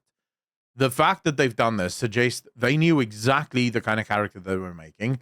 They knew that people were not going to respond well to this character. And rather than listening to Sven's speech and going, hey, treat your players with respect. Because even if your players are saying things that you don't like, the fact that your player base, and by the way, if you look at the like to dislike ratios, it is now currently 2-1 dislike to like ratios on most of those videos. So people are not happy Estimate, with this. because we don't it's an estimate because we don't actually know. Well, you do have add-ons that show you the dislike ratio. The add-ons are an estimate based on everybody that uses the add-on. So it could actually be way more. Yeah, it could be dislikes way than more, than right? one, It or all it could also be a little bit less. We don't know. yeah, but we know for a fact that at least it looks as if there's Yeah. crap ton of dislikes here, right? And there probably are. I want to make that Mm. clear. It's just that the thing is, one of the things that I don't like is sometimes saying things as if we know, oh, there's 100% like a million dislikes. Most likely, yes. I would say with 90 something percent certainty, yes, that's probably going to be the case because the extension that people use that usually seems to really correlate accurately to what Mm. actually happens on the YouTube's end. But it is important to say that it is Yeah. an extension. We don't actually know because YouTube, in their eternal wisdom, removed dislikes because Yeah. I don't fucking know, bro. Because dislikes were actually a super useful tool whenever somebody's looking for Yeah. a tutorial on how to do something. But you see, can look at the like to dislike ratio and instantly be informed, oh, actually, this video is a piece of Yeah. dog shit. I should actually, we should check though, because I'd be very surprised if these add-ons don't just hack YouTube's API in order to get the dislikes, They because the don't. dislikes still show up. You can see it as the creator, right? It's in your Yeah. in your page. You see the dislikes. I know You don't. that my The thing add-on. is, you don't actually see a number of dislikes as a creator anymore. At least I don't think you see. I do. You see the positivity percentage. Yeah, Which but is if like, you hey, hover this over the person- positivity percentage, it gives you does it the tell you exact the actual numbers. Yeah, number? it gives you the exact numbers. Oh, I haven't done that in so long. Yeah. No, I do it because every once in a while I'll have a video that gets major dislikes. I'm always positive, but sometimes barely. Because I just torch the entire it does. aisle. Oh shit! I wasn't aware of it. Yeah. So I wonder if these add-ons or these plugins might not be hacking the IP and the API in some way, but it could even just I be don't think everyone so. owning it. If it is everyone owning it, then the number of dislikes are probably even higher, because the It's likes not- are Guaranteed. They do like a calculation. Yeah. So like to give an idea, whenever I do a poll on YouTube, Mm-hmm. let's say you get the first 300 votes of a poll that will eventually end up having like around 9,000 or 5,000 votes or something like that. Yeah. I'll get like the first 300, and usually those first 300 votes will be the same thing as it will be when you get to the final Yeah. 3,000 or something. So let's say something's on a 60-40 split. By the time you get onto the thousands, it might be like 65, 35 or whatever, or Yeah. the other way around, 55-45. So like there might be a 10% thing. So, and I think that they're using that as their basis. So they see how many people are disliking it and they're making an estimate. And Yeah. usually it is pretty accurate. Yeah. But okay, so it is Yeah. at least 2-1. It could be more, it might be slightly less, Yeah. but the point is a lot of people are A lot not of people very are happy, disliking it. right? Yeah. By turning off your comments, what you're effectively saying to the player base is, look, we don't give a We don't care. shit whether you like or dislike what we do. Yeah. You will play it, or if you don't play it, you're racist bigots. And so, well, Okay, that logic is insane. The racist bigot part is implied because of the current gaming. It's pretty much what we're called every single time we don't want to play a game. Because every single time a game comes out, they go, we don't need the racist bigots playing this game. If you don't like it, don't play it. Then we don't play it, and they go, this game failed because of racists and bigots. It's like, wow. We don't know what to do. I'm just saying, let's not do the same thing and like put words in their mouth of stuff that they haven't said. I do agree with the part I'll that you wait said. for them to say it anyway. Say it themselves, which they probably will. Yeah. But it's like, what I'm saying is, I do agree with the part that you said, where it's like, what does this tell you as a player? It tells you like, we don't actually want to hear what you have to say. Yeah. We don't want to listen to your feedback. We want to do what we want to do. Yeah. And there's a time and a place for that, by the way, 100%. Like as an artist, I think you should totally be allowed to say, no, I want to fucking do this, and this is my vision, and this is how it's going to go. Yeah. The thing there is, I don't want to hear anybody say afterwards, if the game is not successful, it was because, it was them. It's like, what do you mean it was them? The people that you told you didn't give a fuck about what they had to say, it was them? It can't be our fault. Are You didn't even listen to us. You right now? Yeah. Are them in the room with you right now, brother? Like, what the fuck do you mean it was them? No. The thing is, if the game succeeds, good job. You did a fucking good job. Congratulations. Good on you. If it doesn't succeed, you'll know it is entirely your fault because you did not want it to listen to any feedback from anyone. The now, thing like I is, said, my biggest concern about Intergalactic is the story. Yeah. That's it. That's my biggest concern. I don't want to be lectured to. I don't want to, be given like a morality lesson. Especially in a game where I'm going to play a bounty hunter. I want to do some shady shit. Okay. I want to be able to like fucking do some stuff that is morally gray because that's the whole deal about video games. It's about escapism. I want to escape the reality. Okay.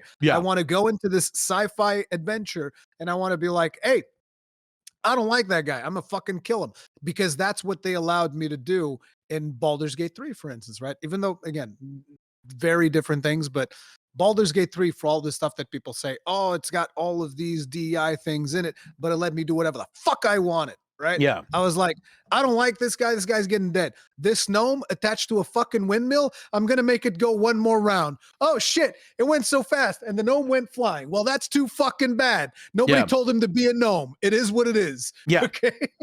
I agree with you, right? The thing is, I think for me, the only problem is you are, as an artist, supposed to push your vision. It's what Sven said, right? You make the game because this is what you want to make. But treating your players with respect should be part of that process. 100%. Which means if your players say, we don't like this character, why is this the character that we have to play with? Then as the artist, take that feedback and defend yourself. So come out and say, all right, guys, can we just explain to you, this is why we chose the protagonist in the way that we did. We're not trying to push some political stuff. This is the character's backstory. This is their life. This is how it's going to be. Or just say, look, you're going to find out in the game why the character looks the way that it is. That's a bit much, because then it's spoilers. No. But I already addressed that by saying, at least come out and say, look, guys, we get that you guys are mega confused right now, but I promise you the game explains exactly why the character is the way that she is. Just wait. We promise it'll make sense. It's not some political thing we're trying to push. Be honest with your player base. take their feedback and don't just immediately dismiss them as chuds or racist. Yeah, that's I do agree that that is part of the problem, is that oftentimes people are very dismissive, Yeah. and it's gotten to a point where people don't even want to talk about it anymore. And Yeah. I think that the opposite should be the way of doing it, which is like just be open. Yeah. Like, I'm sure that one thing that I think would be really positive is Mhm. I'm sure there's a bunch of creators that have podcasts. There's us, but I'm talking about like larger creators, right? Like bigger, 1 million, Oh, 2 yeah. I million, mean, 5 million Skill Up sub people. as Yeah, skill up. Perfect. yeah. And go on their podcast and defend the character a little bit, talk a little bit about it, Yeah. explain to people what's going on, have like an honest conversation about it, and I think that those go a long way, and Yeah. they can If often there's change I people's just want to minds. say, if there's ever any devs that want to join me in Rurikon for a podcast, we'd be happy to have you on. We'd be happy to have a conversation, and neither of us are just going to yell at you, scream at you, or shut you I mean, down. you can see that we disagree with each other all the fucking time, and Yeah, things are still we're somewhat civil, so we're happy to make you part of that disagreement if you're happy to have the conversation, right? exactly. Yeah. So I think this is another thing that before we get to Path of Exile, because that is the next topic, technically, I'm cutting off brand. Who cares? Off brand is closing, by Okay. the way, Ludwig's company, because Oh, bullshit. no. Anyway, let's talk quickly about Witcher 4, because I feel like it's in the spirit of what Intergalactic is and the Okay. sort of ideas around Witcher 4 right now that's coming out. What did you think of the Witcher 4 cinematic? I thought it looked really cool. The thing Mhm. is, I don't know a whole lot about the lore of Witcher 4, and I've Yeah. seen a lot of people talking about the lore aspects of it and how apparently women can't be witchers, and I'm Yeah. not exactly sure how they're going to justify that in the video game, but it looked cool.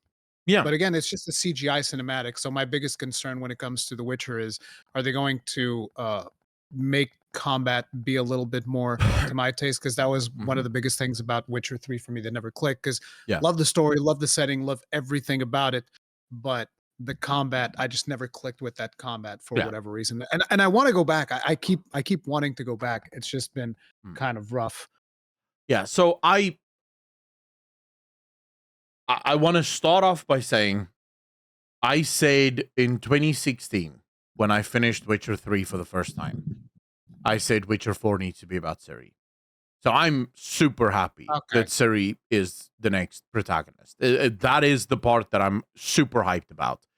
I remember last year there were some rumors that the next one was actually going to be about the School of the Cat and it was going to be a prequel to Witcher 3 because there's massive lore around the School of the Cat. They all went crazy and started doing bad shit and no one knows why.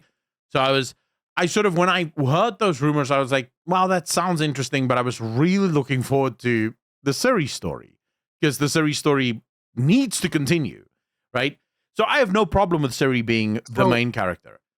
as someone that played the entirety of The Witcher 3, it makes sense to you that Ciri is the main character then. Her story, so technically there's three ways that Ciri's story ends. Now, Ciri's story is only in Wild Hunt, right? The second you go to Blood and Yeah. Stone, and you go to Blood and Water, and Blood to and Heart Wine. of Stone. Oh, Heart of Stone and Blood of Water. Blood and Wine. Blood and Wine. Sorry, yes. The second you go to those two, it's obviously about completely different characters. Heart of Stone, by the way, probably one of the best DLCs to a game ever I find it released interesting ever. because usually I think people say that more about Blood and Wine, but yeah. No, Blood and Wine was good. Don't get me wrong, but Heart of Stone, like, dude, it's an insane DLC. But anyway, so you deal with that, and the way Ciri's story ends is one of three ways. So either she dies, but she doesn't actually. You don't know if she dies. Are you What going happens to is spoil the ending of Witcher 3 right now? no, because that's not technically. It's not technically the ending, and you're not gonna know It's until not you know. technically a spoiler. Well, the problem is that even if I tell you what the endings are, you won't know that those are the endings you're going to get until you get it Whatever. because the decisions I should don't have make. finished it by now. Yeah, Whatever. I just want to say the decisions leading up to the ending are not obvious. Like you get Okay. an ending and you go, how did that happen? And it happened because of decisions you made much earlier that you just didn't know was going to play that way. But anyway, so in one of them, Ciri gets left behind somewhere and you never see her again. So you don't, she may be alive, she may be dead, you don't know. In another one, she definitely lives, but she's away from you. And in yet another one, she becomes a monster hunter. But there's more to it. I'm trying to not spoil it as much as possible. I like the one where she becomes a monster hunter. I'm not biased. But technically, in all three of those, the next game can still happen. Right? And they did say that in an interview with CD Projekt Red, they did say they were very careful that Ciri's lore will not offend or break any of the established lore of Ciri. So they made very sure that they keep that in mind. Now on to the big problem in the room. I do have some small minor problems with Ciri's character design because she doesn't look at all like the Ciri from Witcher 3. And there is a question there of why the changes were made. I don't think she looks bad. I think she looks cool, but she doesn't look exactly like the Ciri from 3. So there is a question there as to what drove this change, because her face is a little bit more round now. She looks less like a girl. Their engine? Well, even if you do change the engine, no one can tell me that you can't just recreate that Ciri, because there are Unreal Engine animations of Witcher 3 that have Ciri looking exactly like old Ciri. I am now less hyped for Witcher 4. Why? It's Unreal Engine 5, right? Yes. CD Projekt Red have switched all of their work over to Unreal Engine 5. So, that's going to be super fun. That's why she looks the way that she does. It's because of fucking Unreal Engine 5. I wouldn't be surprised. The only problem I have with the explanation, because a lot of people use that, it's Unreal Engine 5, it's very difficult to make characters look good in Unreal Engine 5. And my problem always with that is they always manage to make the main look exactly like the models that play them, but not the women. That makes very little sense to me, but never mind. Like I said, that's a small gripe to me, because even though she doesn't quite look like the original Ciri, she still looks cool to me. And I still don't really have a problem with that character. Here's where my first problem came in. She chugged the potion. Those potions are deadly to non-Witchers. So now, in an interview, they did confirm she did pass the Trial of Grasses. The Trial of Grasses is where they go through the mutations. Couple of problems with that. Ciri, because of her elder blood, is immune to the mutations. So technically, she can't be mutated into a Witcher because she's immune to the mutations because of her elder blood. So there's problem number one that they're going to have to figure out how to get past that. Then there's another more glaring problem, and that, of course, is that the actual mutations that you have to go through in order to do this has been lost. We know parts of it, we don't know the full part of it. So even in, I believe it's Blood and Wine, but it might be Heart of Stone, there is a quest line where you get parts of the original sort of how to make a Witcher, but it's not the full one. It's incomplete. So that wouldn't necessarily work. Even if you could get it to work. So let's say Vesemir figured out how to continue and complete the Trial of Grasses. There's two more problems here. The one is Ciri is way too old. It has to happen when a boy is 11 or 12 years old, older than that, and it always kills them. How old is Ciri by the end of Witcher 3? She's quite old at that point. She's probably 20, 21, 22. The problem, of course, with that would be Ciri doesn't age normally. So Ciri ages much, much slower than normal humans because of her elder blood. So, yeah, Ciri, we don't actually know, but we know she's not 12, right? Witcher boys have to go through the mutations very early. The earlier, the better. So the second they have their training, they go through it, because more early means more likelihood of living. Then, even if everything is perfect, the age is perfect, the training is perfect, the mutations are done perfect, only 3 in 10 boys survive. There's still a chance of them dying. How much I knew. Only 3 in 10 boys survive. 0 in 10 girls survive. This is why they don't mutate girls. This is well established in the books and in the games. Girls cannot be Witchers. Now, with all of that said, I mean, the thing is, you can still, if you're able to justify that from a story perspective, like maybe there's some portion of her elder blood that changed in a different way because of the shit that happened during Witcher 3 or whatever, and maybe that allowed her to somehow do the mutagen stuff. Like, who knows? The thing is, how is it going to respect the material that has been written in the books? And that well, I do think is very important. So it's like, for instance, one of the things that bothered me the most yeah, about The Last Jedi and Star Wars, and this is, it's going to be a bit of a whiplash, but the thing is, like, I've played Witcher 2 through the completion. I played a little bit of Witcher 1, and I've played a significant chunk of Witcher 3, but I didn't finish it. So yeah. that's like my base knowledge. So apologies, guys. We were interrupted, so there's probably going to be somewhat of a strange cut at this point. But anyway, as I was saying, the point that I was trying to make is that I have a certain amount of knowledge for The Witcher 3, but that knowledge is not as in depth as to where I can really extrapolate whether or not Ciri being a Witcher makes sense. But Yeah.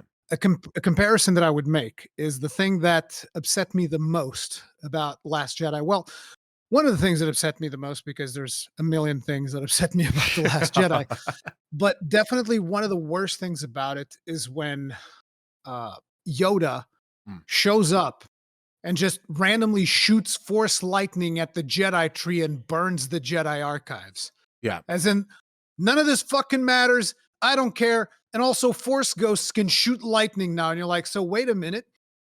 Considering that there's actually quite a few force ghost Jedis, why don't they we just just like fight? bring them back to fight? Right? Yeah. So it's like, whenever you disrespect the lore to Yeah. that extent, I have somewhat of a problem with it. So that's the thing. I wouldn't say that I'm knowledgeable enough to determine whether or not Ciri can be a Witcher. Yeah. But if they don't handle how she becomes a Witcher in an adequate enough way, that is going to be a major problem for Witcher 4. Yeah. That is what I can say. So I said in my video covering this yesterday, there is a way with the Elder Blood that they could finagle it in such a way that that's what I was thinking. Yeah. While most women cannot be Witchers, because she has Elder Blood, she absolutely can. Now, one of the retorts that I heard from the insightful humans that sometimes consume content was, dude, get out of here with your sexist nonsense. It's 2024, girls can be Witchers. And if you hold that line of thinking, may I ask, go forth and create your own IP where girls can be everything that boys can be. But in The Witcher, girls cannot be everything that boys can be. It is not your work to bastardize and twist to your own political views.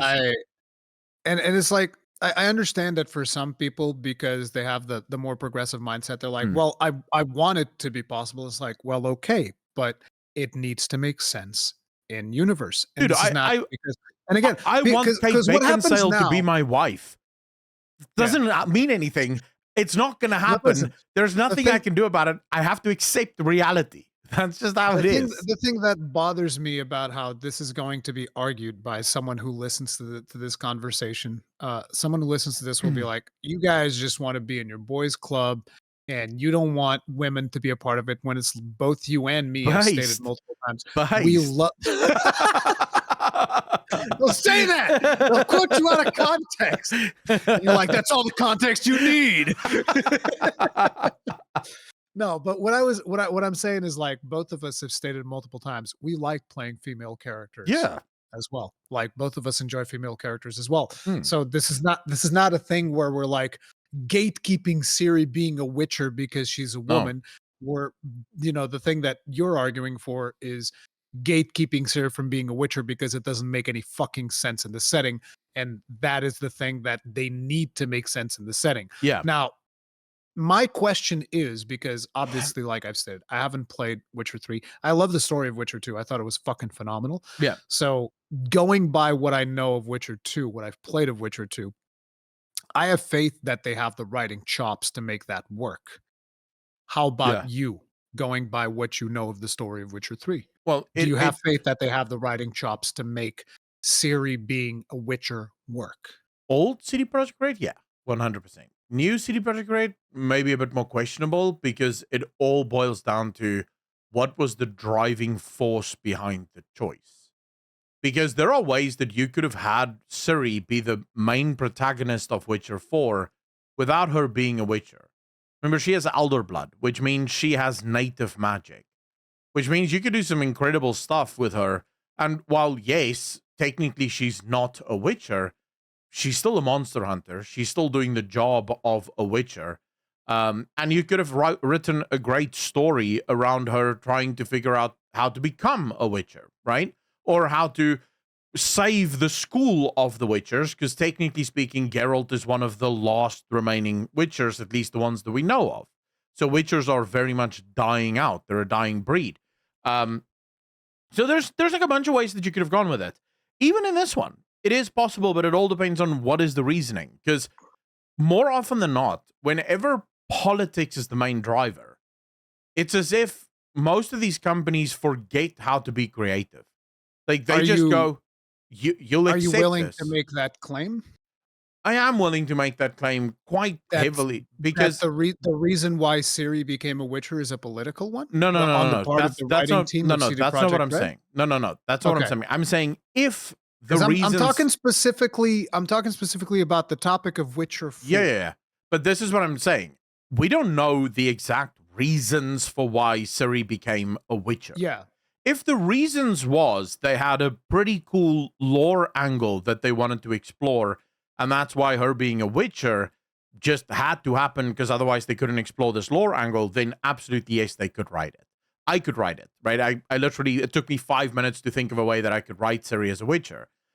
But more often than not, if the reason was it's 2024, girls can be Witchers, then what oftentimes happens... Yeah, I don't think that's a good reason either. No, because what oftentimes happens there is they spend no time trying to explain it.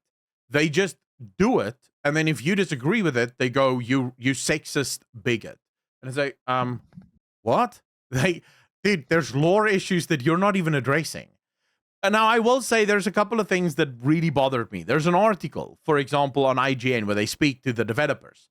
And here's one of the things that the developers, one of the developers say here, Kian Mar, says, I think The Witcher as a title refers to both Geralt and Ciri and always has. This is demonstrably false. It has never referred to Ciri. Geralt was the Witcher. Ciri was a very important character in terms of driving the narrative of the original Wild Hunt, but she was never a Witcher, nor was she ever a main character. And then here's where things really became problematic to me, is when he said, I think she's arguably more important to the plot than Geralt himself. And I was like, wait, why would you say this? Why would you take a character that is beloved in the gaming industry? The RPG fans love Geralt. Why would you shit on him in this way? What's the purpose? What's the point? What are you trying to do? Of course, he's the main driver of the plot. He's Geralt. He's the Witcher. You see the entire game through his eyes. Without him, Ciri is dead. If you think Ciri is more important than Geralt, you clearly didn't play the games, because without Geralt, Ciri is dead. Ciri does not survive. She either gets taken by her father and gets turned into... I'm gonna have to finally just do it. Dude, you'll love thing, it. and I have to. I know I'll love the story. I know I will love the story. It's just the thing to me is I'm always driven by combat. Combat is the main motivator for me behind these games. I love stories. I think they're great, but I need to be enjoying the combat. It makes it a lot harder if I'm not enjoying the combat. That's the thing. The combat for Witcher is actually pretty good if you get used to it. Maybe I'll just lower the difficulty and just go in and be like, I'll just attack and slash. I'll be honest with you, I don't even play the game on the hardest difficulty, because the combat is good on normal, because on normal, the bosses have a reasonable challenge. They're not like pushovers, but it's not like, because the combat isn't Elden Ring, right? Combat. That's not what it is. They do, however, speak to that. And so I just covered the things that bother me about it, right? From a lore perspective, the character perspective, there's some questions there. It's not enough for me to go, but it is enough for me to go, well, let's see what you do here. But there's a bunch of really good things as well here. One of the key things that they pointed out is, unlike Geralt, who is very old by the time you play him. So by the time you start playing with Geralt, he's like in his 80s, and by the time Witcher 3 comes around, he's almost 100. Right? So Geralt's very old at this point. Well, not in Witcher years. In Witcher years, he's still relatively young-ish, but he is older. So he's very much established, which is why you don't get a lot of choice. Geralt's never going to sneak and backstab people. It's not his style. So you were very sort of locked into what Geralt does. Because Ciri is younger, they make Ciri more of a blank slate. So they took a lot of inspiration from CD Projekt, from Cyberpunk. And they said, okay, what happens if you, the player, get to choose how Ciri wants to fight? So maybe she wants to be more sneaky rogue type player, or maybe she wants to be more ranged, right? What happens if you get to decide who lives and who dies? So you're not tied to Geralt's moral compass. You get to determine your own moral compass as the player. So you can either kill everyone, or kill no one, or kill only certain things and leave other things alive. And they did say the cinematic was very purposefully chosen. The cinematic shows you how the choices in the game is going to work. So Ciri, under normal circumstances, Geralt would not have gotten involved in this. Geralt would not have saved the girl because he wasn't contracted to. No one asked him to save the girl, so why would he do it, right? Ciri, on the other hand, says, no, I will save the girl even if I'm not contracted to do so, but then the girl still dies because she gets killed by the villagers. And they say this is what the game is going to do. You're going to have choices. If you make one choice, you don't know what the consequences of that choice is going to be. And you'll see, right? Who knows? That made me a little excited. Like, I was like, okay, here we go. This could be quite interesting from an open world. It could be really good. Yeah, it could be really fun. You're also going to be able to have a lot more freedom in how you build her. So it seems like they're really going deep on sort of like talents and builds, and they want combat to be a lot more action based, so a lot more like CD Projekt Red Cyberpunk, right? They want that sort of feel to combat, which I think Cyberpunk is some of the best first-person shooter combat out there, at least for me. It's really fun. I don't know, did you ever play Cyberpunk? You should play that as well. That is absolutely phenomenal. It is such a good game. But yeah, they're saying that they want players to really feel like everything in the game is their choice. And I can't help but feel like they took a little bit of inspiration from Baldur's Gate 3 here. They looked at what Baldur's Gate 3 did and said, wait, if we can't live up to this, we might have standard. Yeah. It 100% is the new standard. And then they said something that I did find very interesting and sort of heartening, is the fact that they're very aware that this game is for returning players. So they will make sure that this game feels like Witcher 4. That it doesn't feel like it's something completely new, something completely different. It's still going to be Witcher. But they're also going to try and make it so that new people that's never played Witcher can get into the game and can understand the game in a way that, you know, sort of helps everyone. It's going to be interesting to see how they do that. But yeah, this is ultimately where we are now. Like I said, some bothersome things, like, for example, saying Ciri is more important than Geralt, a little bit problematic. But also at the same time, I'm still open-minded about it. We'll see. Like I said, I am curious to play it. My biggest thing is I hope that I gel more with the combat this time around than anything else. But obviously, I also want them to respect the original material. This is one of the things that I'm always careful whenever it comes to certain games. Whenever they're making major changes, I'm like, okay, does it respect the material? Because it should, because it's important. And a lot of people are like, it doesn't have to respect the material. It's like, well, actually it does. Because if it doesn't, then it should be its own thing. Which in this case, you can bring up the Veilguard. See, you can be like, hey, if you guys, if you guys wanted to make this game, you could have made it. You probably should have made it a different IP, because that way you wouldn't have to tarnish the material that came before it. Yeah. Or you should have, what we said last week, you should have called it The Veilguard, a Dragon Age story. Yeah, something like that. That would have been fine. But you But decided this one's to. called Witcher 4, so they Yeah. need to respect the material. Oh, yeah. Yes. They do say they will. So let's wait and see about that. Before we talk about Path of Exile 2, because I think that's the thing that both of us actually do want to talk about. Yeah. And since we are sort of running out of time almost, well, not out of time, but you get what okay, Yeah, so yeah, yeah. I want to desperately talk about Elden Ring Nightreign.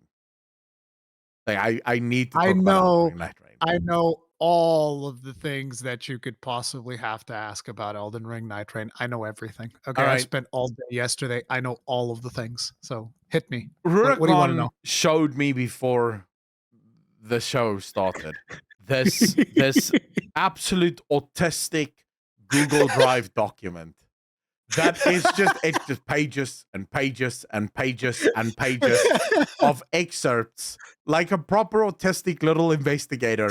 He went and found every quote he could possibly find from anyone related, even the child of Miyazaki. If he said something, it's in that document. The thing is, Monster Hunter and Souls, that's my domain. Yeah. So whenever I put out a video talking about it, I need to know as much as this. By the way, I don't even think that's everything. I know there's more information out there.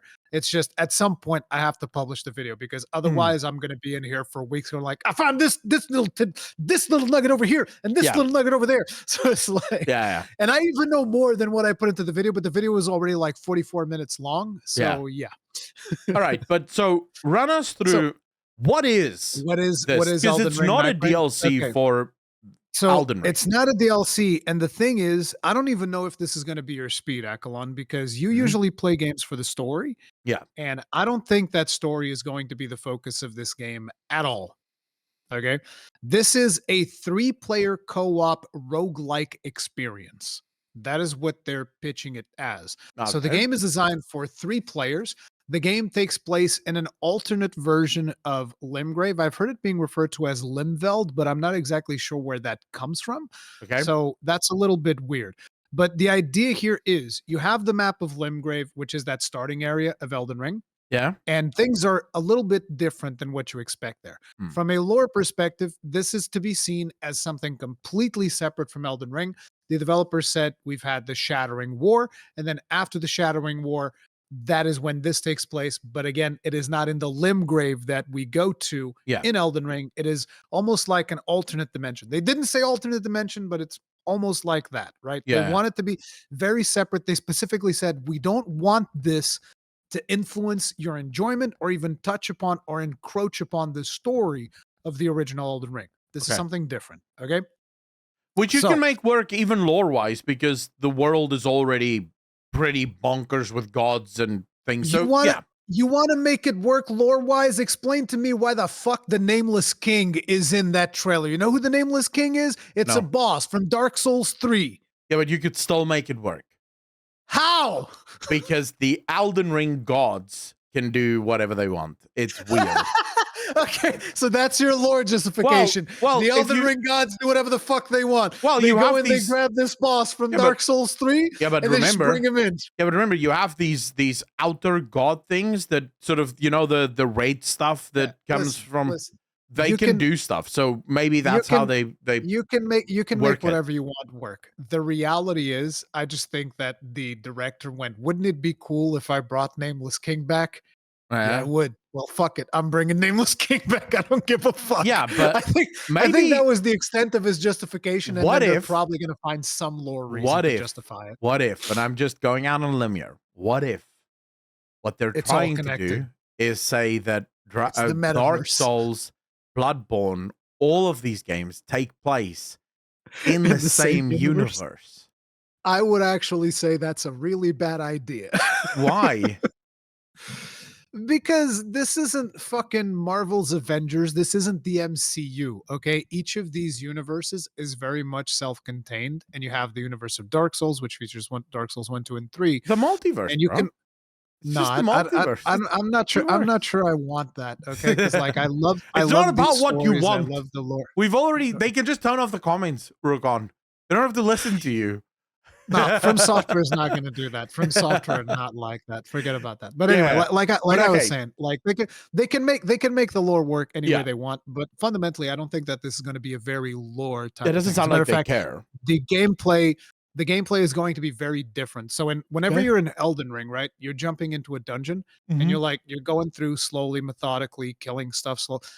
This game is going to be zoom zoom, baby. You're going to go in Okay. there and you're going to just like hack them up, and the monsters aren't there to be walls food. They're there to be your EXP boosts, so Okay. that when you get to the final encounter, you're going to level up. So the way that it's going to work, three player co-op roguelike, and you're Uh-huh. going to jump into a session, and as you jump in, it's going to start during the day. So there's a day night cycle. So it starts Mm. during the day. The day lasts anywhere between 10 and 15 minutes. Yeah. It's conflicting information right now, so I don't know exactly what the time is. Yeah. But each day lasts between 10 and 15 minutes. During the day, you're running through the map of Limgrave and you're killing stuff to get XP. Then there's going to be chests that will have loot. This will be randomized. So Okay. the chests aren't always going to be in the same place. The enemies aren't always going to be in the same place. Things are going to change depending on what session you're on, because this Yeah. is a session-based game. So you jump in, you're in daytime, 10 to 15 minutes, and you're just leveling up. And then there's a battle royale like circle that is slowly encroaching in, and Oh, it is wow. going to limit which areas of the game you have access to. So Okay. you're limited by that 10 to 15 minute time to be optimal about, I have to go this route, kill these dudes real fast, get EXP, get this stuff. And those dudes that are going to be there are going to change Yeah. depending on what what session you've chosen. Uh-huh. And so as the circle gets to the very end, all of the players, all three of them, will eventually be collapsing onto the same location, even if you split up at the start to go to different places to level up. Whenever you kill something, the other players are getting EXP as well. Whenever they kill something, you're getting EXP as well. And as you are, the circle eventually closes down, it becomes an arena, and it becomes nighttime, and a boss spawns. So you've been Wow. collecting all of Okay. this EXP and abilities and loot in order to prepare to fight this boss. Then you Yes. fight the boss, and if you defeat the boss, the circle expands again, and you get to go out and explore more and get more loot and all of that stuff. And the circle begins collapsing again. Does this for 3 days and 3 nights. And Okay. on the third night, you fight the final boss of the encounter, which is a boss that you've actually chosen to fight whenever you queue into this. So you choose, Oh, I want to okay. fight this boss. And there's like 2 other boss fights, like minor bosses that you fight before that, which Mhm. are random. And then at the final night, you fight the boss that you've actually chosen. And, if you win that, you win. Congratulations. Session over. Good Yeah. job. And then you get marks, which works kind of like a roguelike. It gives you a little bit of meta progression. So Yeah. this gives you like these gems that you get to slot into these things, and it Mhm. gives you a little bit of additional power to your Yeah. characters, which, by the way, characters that you play in this, you don't make your own character. These are preset characters. Going to be 8 preset characters. Each of them is going to have specific abilities and powers and stuff like that. And, then you get Like a these roguelike. gems that kind of like, yeah, like a roguelike. And then you Yeah. get these gems that you can power them up a little bit in between sessions. And then once again, you choose another boss, jump into another section, and the whole thing repeats. And Yeah. that's kind of like the gameplay loop they're going for. That sounds actually super fun. So I do actually Yeah. play roguelites and I like them. Recently got into Vampire Survivors, really enjoyed that. They're generally speaking not my bread and butter games, so I won't like play them, no life them, but I will play them sort of on and off. So I'm actually, that sounds really cool.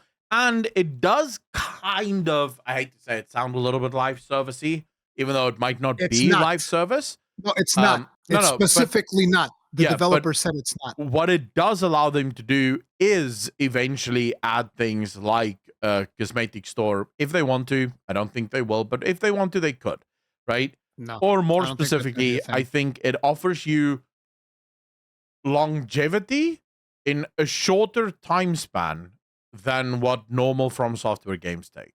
So From Now, it is Software also takes a while to make games, whereas here you could effectively say, because most of those bosses and things already exist. So if they're already willing to go, for example, like to Bloodborne, they could very easily start throwing together other bosses that they can bring in and either sell those as like expansion packs or I don't DLC think packs, or just I don't think add we've them. seen Bloodborne bosses. We've seen one Dark Souls 3 Oh, boss. Dark Souls 3, but whatever, right? So pulling in bosses from elsewhere could become a thing.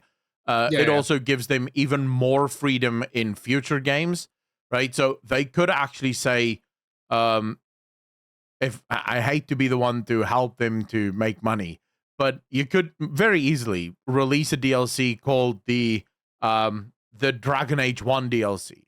Oh, not Dragon Age, Dark Souls the 1. Dark Souls 1 DLC. And it includes it includes all of these scenarios that have Oh bosses from man, Dark Souls 1. And I then can't the wait to 2 fight the and the bed of 3. chaos again, man. It's gonna be amazing. So you could You technically do stuff like that, and I think a lot of players would love that because most of those are already designed, right? And as long as the engine is compatible, Yeah. it should not be too difficult to import it. So yeah, I think a pretty decent, and it gives a company like From Software a lot more freedom to tell their bosses, "We're cooking. We Yeah, give you I the think game that makes you the money, but we're the cooking. Leave us alone." the idea here is Miyazaki has always said that he wants to breathe more directors over at From Software. He wants to give more people a shot at Oh directing yeah, yeah. games. He doesn't want to always be the one directing the games. And this was it's a little bit weird because a lot of the information that I'm getting is from a Famitsu interview that I had to translate through ChatGPT. So these Yeah. translations aren't super accurate, but it seems like Miyazaki just went up to this guy who is Junya Ishizaki, who is the director for Elden Ring Nightreign, and he just said, "Hey, how would you like to direct the game this time?" And he Yeah. goes like, "Oh, I think that's a really great idea. I already know what I want to do." And he's like, "I want to grab Elden Ring because this guy does have experience in the combat of Elden Ring and all of Mhm. that stuff." And so he immediately said, "I know exactly what I want to do. I want to grab Elden Ring and I want to make a multiplayer experience based with the combat of Elden Ring. And I'm going to change the pacing. It's going to be faster. It's going to be session based." So he had Yeah. all these ideas already. And so Miyazaki helped during the initial concept, but then Uh-huh. very quickly just passed off the reins to this Junya I think that's a Ishizaki guy. very I would actually say that is incredibly good. Yeah, Because bring remember, new blood. Yeah, yeah, and also remember, Miyazaki doesn't want to work for the rest of his life. There's gonna of come a course. point where he wants to retire. He needs to build company culture. Yeah, Exactly. and the So he issue needs to is, if someone like Miyazaki leaves and you don't have people that know how to make games in the style that you make them with their own flavor, that company ends fast. Yep, Right?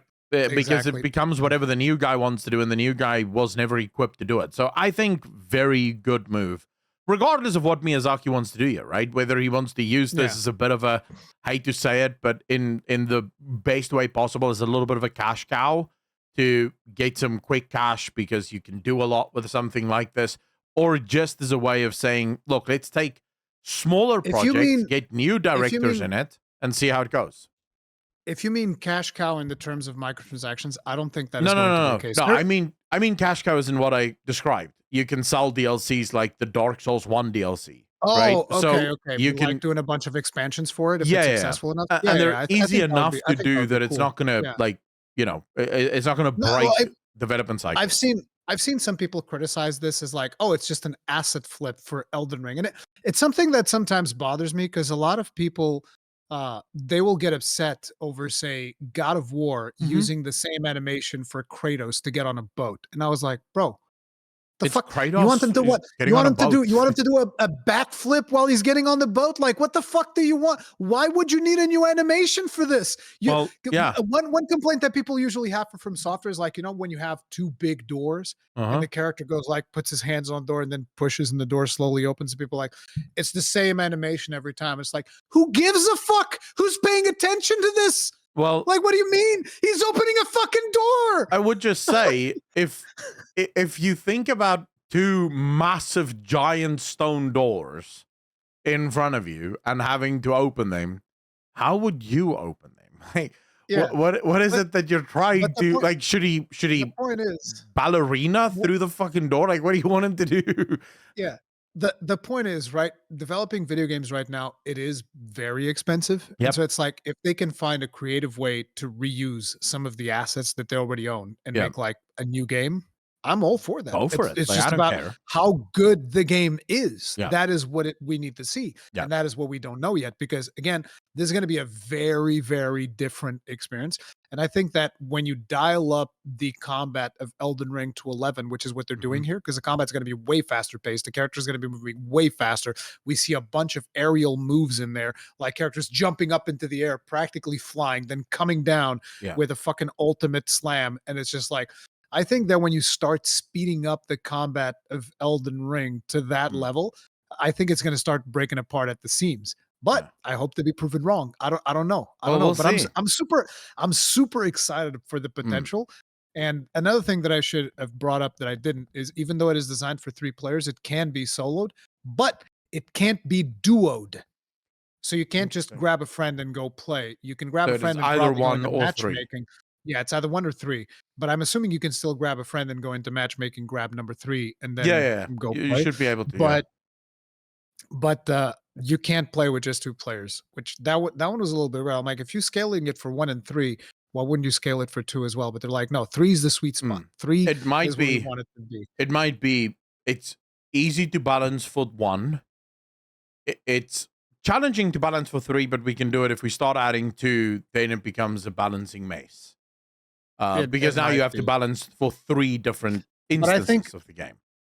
I think that even for 1 player, they repeatedly say, look, you can play it solo, but this is very much an experience that's designed for 3 players. Yeah, so I think that I for 1 player, personally, it's probably going to be very challenging. If I were to guess, the only reason they allow 1 player is for the hardcore Elden Ring Andes that usually will play like with no clothes, no maiden, the people that just continuously play the game over and over again, trying to make it as hard as possible for themselves.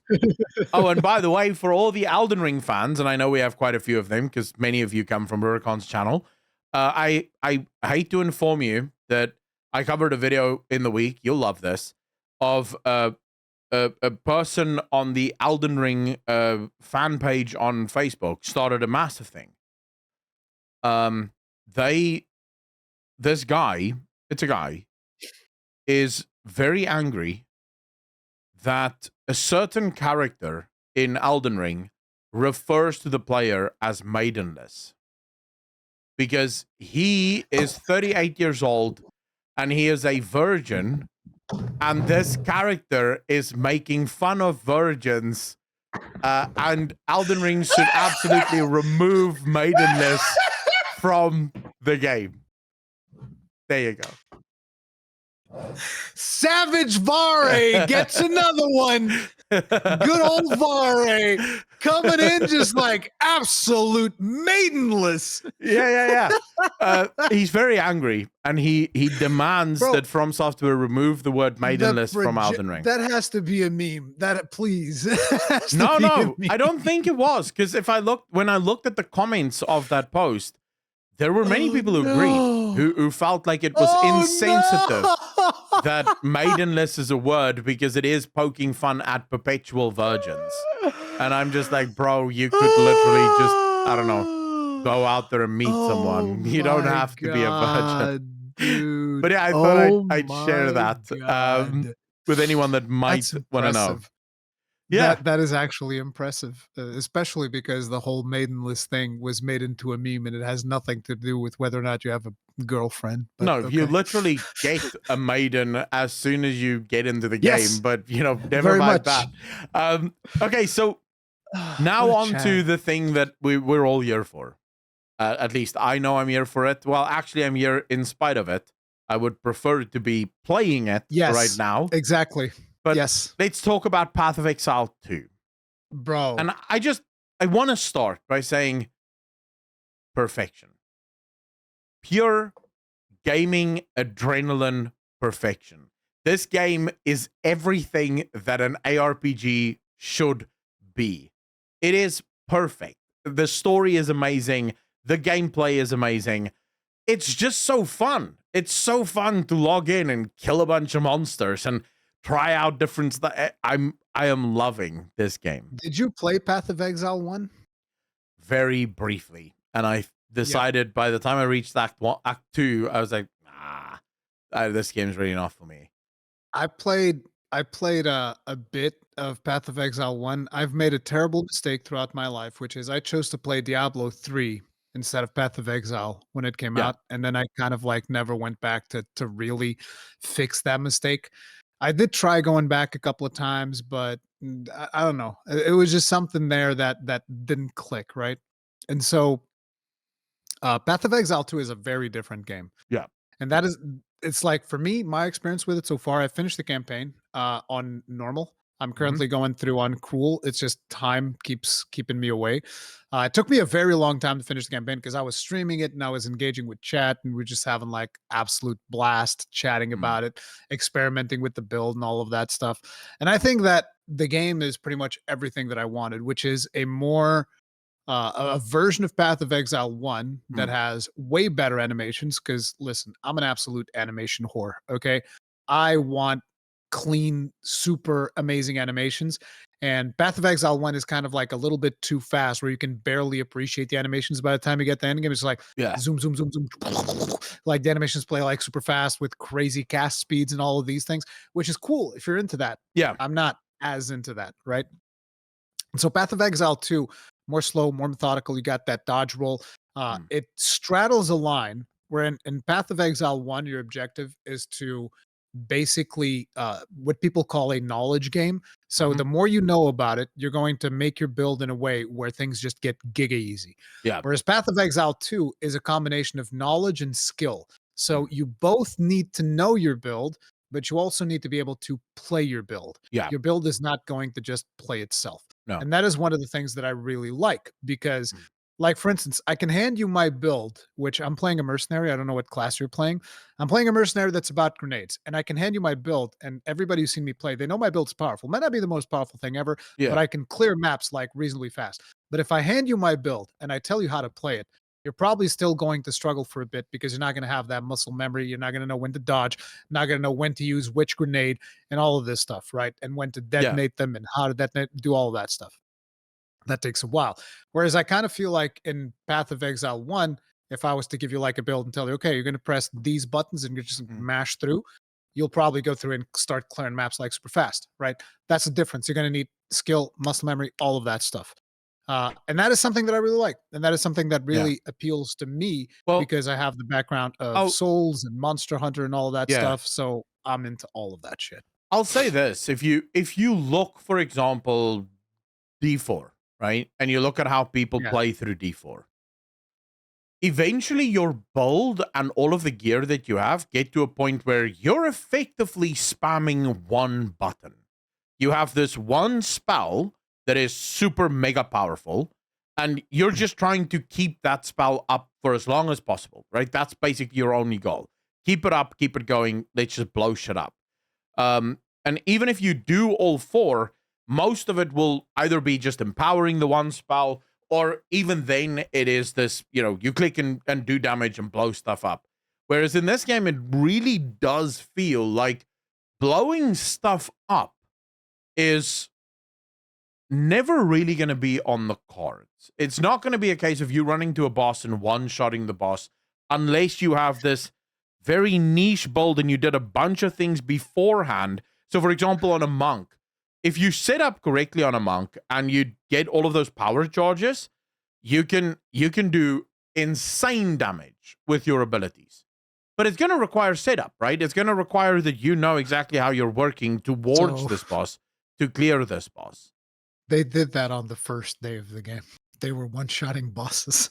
Yeah, but weren't there like a bunch of Yeah, nerfs. a bunch of nerfs that came But like through? I saw this warrior just go up to a boss Yeah. with a big fucking hammer. And he just goes like, stand still. Whack. Bam! The boss just like deleted in one shot. And I was like, what the fuck?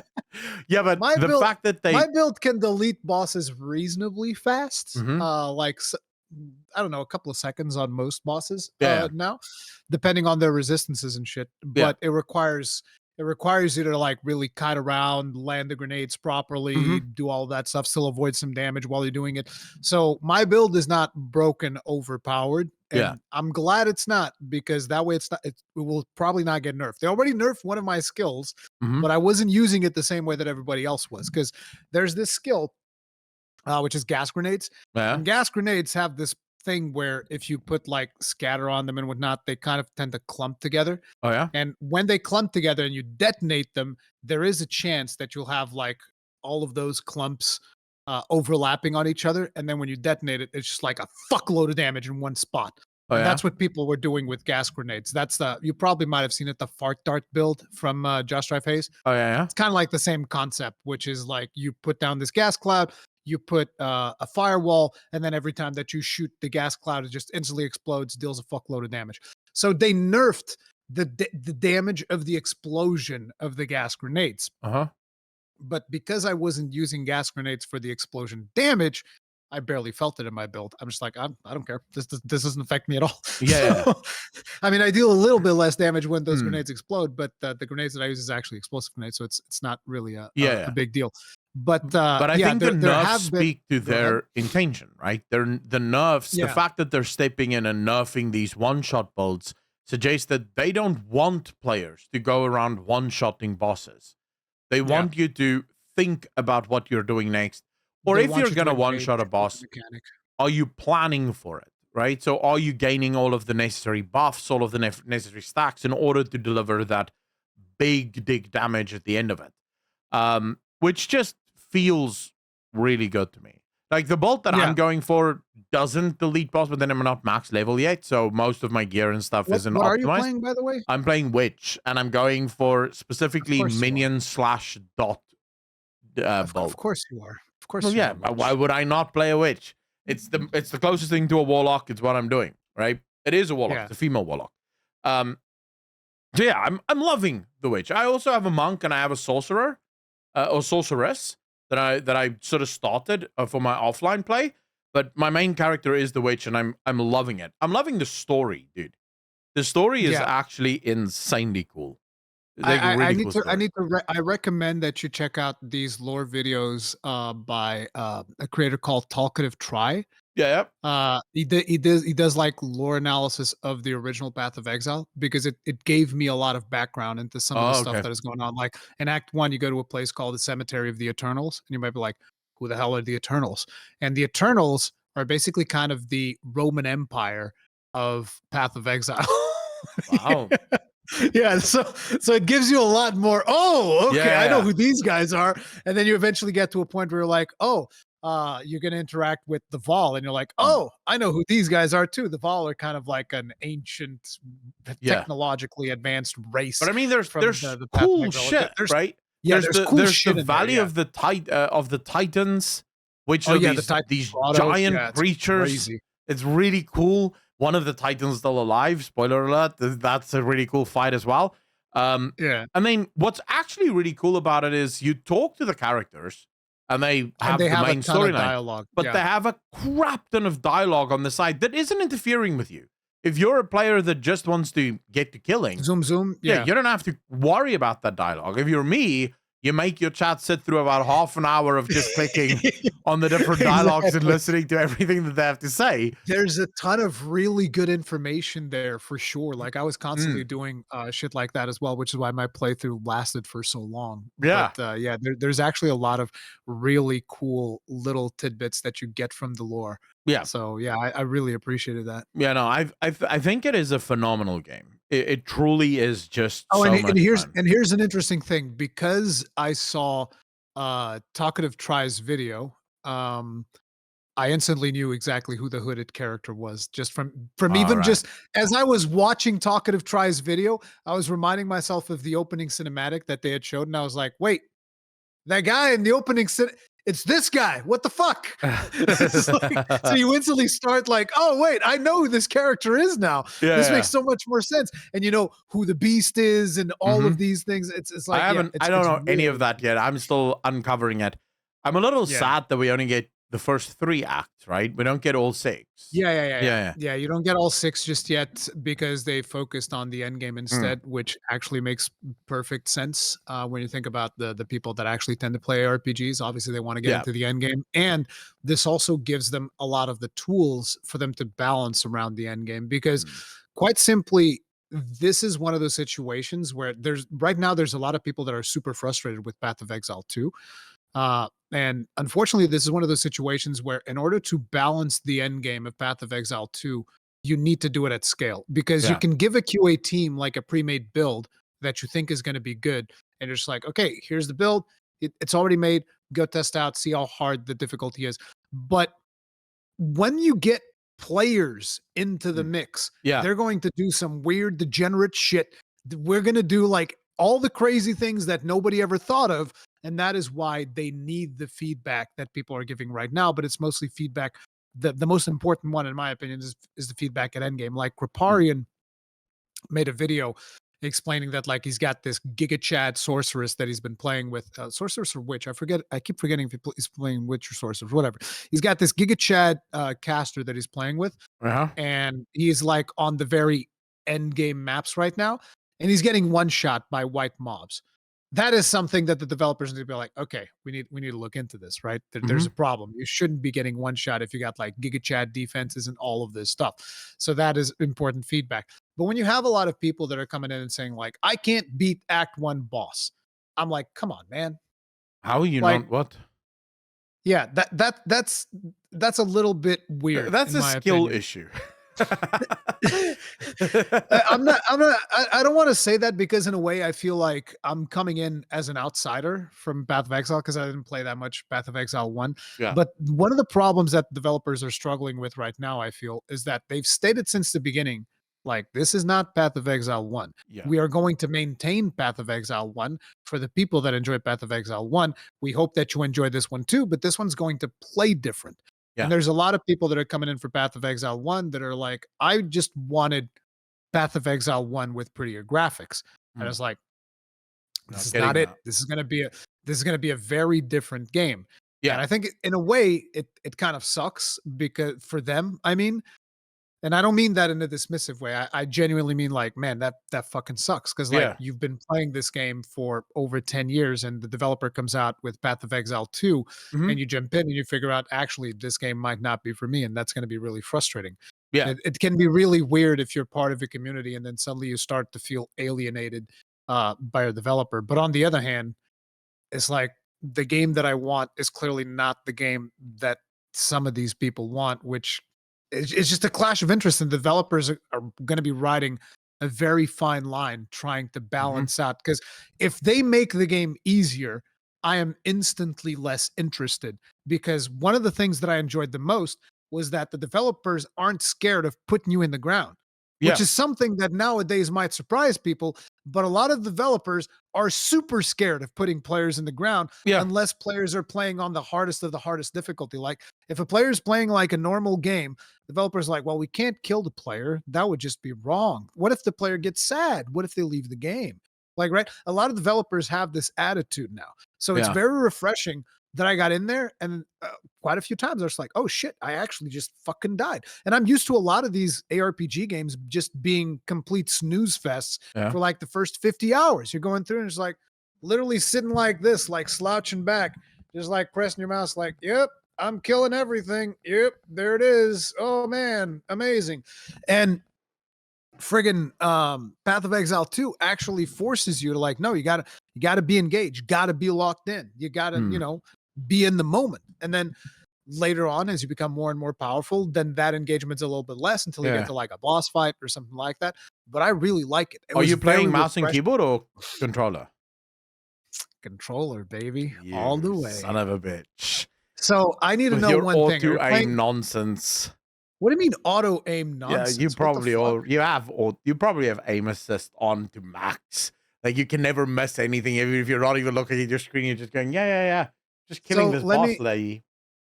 No, let me tell you right now that I will say that for the build that I'm playing, if I was to play mouse and keyboard, I would 100% be more effective. Yeah, because mouse and keyboard is better. Like everyone knows No, this. because You're like it's easier to water. In other aim. news from Rurikon, water No, is no, no, wet. no. But the thing is, you're making the argument that it's easier to aim on controller, and I'm telling you, it's exactly the other way around. It's way easier to aim on mouse and Yeah, keyboard. because controllers are shit. Get on mouse and keyboard, bro. No, the thing is, I are you can playing twist this all WASD or day. click to I can move? twist this all day. If you said it's I know, easier to and aim, you'll be I'll be wrong. like, yeah, see, it's just a cheat code. It's just for people who can't play video games. If it's not easier, mouse and keyboard is better. So what you're saying is, I can be facetious all day. All day, I can make up all the rules as I want. This argument is perfectly crafted for me to win. But as I was saying, are you playing WASD or click to move? Lost, bro. Hey, 100%. I hate click to my move. man. That's what I'm talking about. I'm a huge. I'm not. WASD. One of the things I hate about Diablo is the click to move. I don't like the click to move gameplay. Didn't they implement WASD yet in D4? I don't know. I haven't. I mean, who the hell's playing D4? Yeah, especially now. Yeah, why would anyone play that? I do have some D4 good news. bad, D4 dog shit. Yeah, I do have very good news, by the way. The 24-hour peak for Path of Exile 2, 450,000 people. That's on Steam. Now, I've been told... It was even more. It was 500 something. No, but that's all-time right peak. now. That's all-time peak. I'm just right talking now. about the last 24. Right now, there's 318,000 people playing. And I would like to remind people that does not include America, who is currently still sleeping. Go bye-bye. They're going to be waking up soon. And that number just goes right back to 400 plus. Right? So that number is insane. You are beating Diablo on Steam by a lot. I mean, but that's like beating a dead horse at this point. They're Yeah. oh man, it's already dead. Dragon Age the Veilguard is at 5,785, so right on your heels, you know. But for the Path of Exile 1 players, you would be happy to know that you are also beating Diablo 4 and Dragon Age the Veilguard with about 9,295 players currently playing Path of Exile 1. I mean, it makes sense. I've seen a lot of people go back and play the original in order to prepare for this one, which I think is a good idea. I might actually do it just to see the story of the original one now that I've played number 2. Yeah. But I will say, the thing for me is this number is actually lower than what the actual numbers would be. Because I've been told now by many, many, many Path of Exile players, the overwhelming majority of Path of Exile players don't play on Steam because I wouldn't say of the update there's a system. Majority. I think that there's like a 60-40 split or something like that in favor of Steam. So like 60% of people play it on Steam, probably 40% I've heard the opposite. play it outside. I've heard the opposite. I so know. people, well, all of it is anecdotal. But from what I understand, we don't actually know. Most people prefer to play on the client because of how the Steam updates work. So the way it works on Steam is even if the game does like a small update, so let's say like a 5 gig update. Server side thing. Yeah, it will download as if it's downloading the whole game again. So it will do another 100 gig download just to download that 5 gig. Delete the rest because it's already there, but it does the download the whole time. And apparently it has something to do with how Path of Exile do their updates and how Steam handles updates. And these conflict. So Steam's automatic system sort of reads it. Now, that's from Path of Exile 1, so I'm not sure if it's present in Path of Exile 2. I haven't had an update yet. But I don't think it is. Yeah, but that's at least what someone told me. Now, that could be complete nonsense. You can let us know in the comment section down below. I'm not a Path of Exile player, so I was just told this. But even if we were to say, how I will know, I know for a fact that there might be a lot of people who aren't on Steam is for a while there were no Steam keys available. Like people had claimed so many Steam keys that there were none available, but you could download the official client. So I would not be surprised if a lot of people downloaded the official client during that time. And then these numbers, besides not including the official client, they also don't include people playing on PlayStation and on Xbox. And I know that for you, those people don't count, but yeah, I mean, the peasants can also play games. I'm not suggesting that they're not allowed to play video games. I'm not heartless, but it is true. We don't really care. You know, but it also doesn't include the 5 or 6 people playing on Epic. We should also remember that. But so we can add +5 to account for Epic. I would be willing to go out on a limb and say if you start to put everyone together, so the console peasants, PC royalty, Steam, obviously, 5 people from Epic Games, and then also the people who play on the client, you're probably looking at a game that currently sits at 6, 7, 800,000 people constantly playing it every 24 hours. Constantly playing it, yes, with I would imagine a peak of over 1.2 to 1.5 million. I mean, that would be my estimate. I would say it's even probably because if that's because I'm talking about concurrent, right? So Yeah, at the very concurrent. moment, That's what I'm saying. I'm talking about the peak of concurrent. So like whenever the peak was at 570 something, I would go as far as saying that number went significantly above 1 million. Maybe higher.